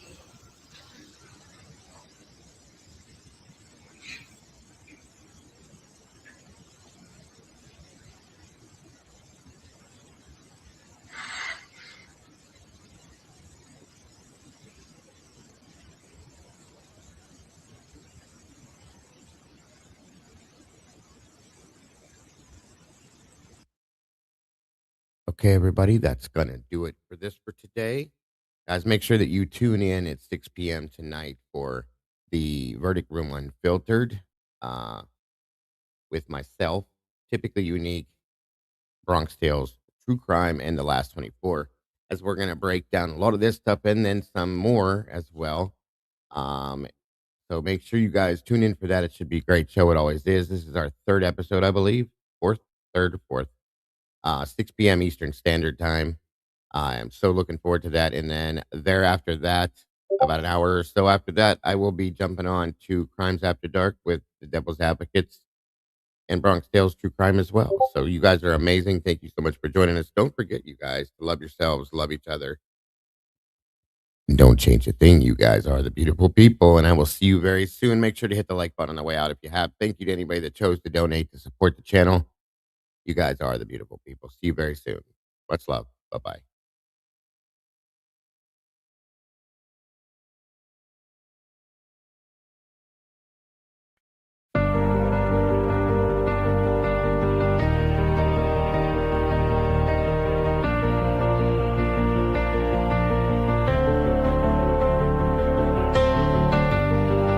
The coffee's cold, the final stain. We laid the map out in the pouring corners left to creep. The dark truth woke while the city was asleep. The evidence lines up straight and true, a perfect picture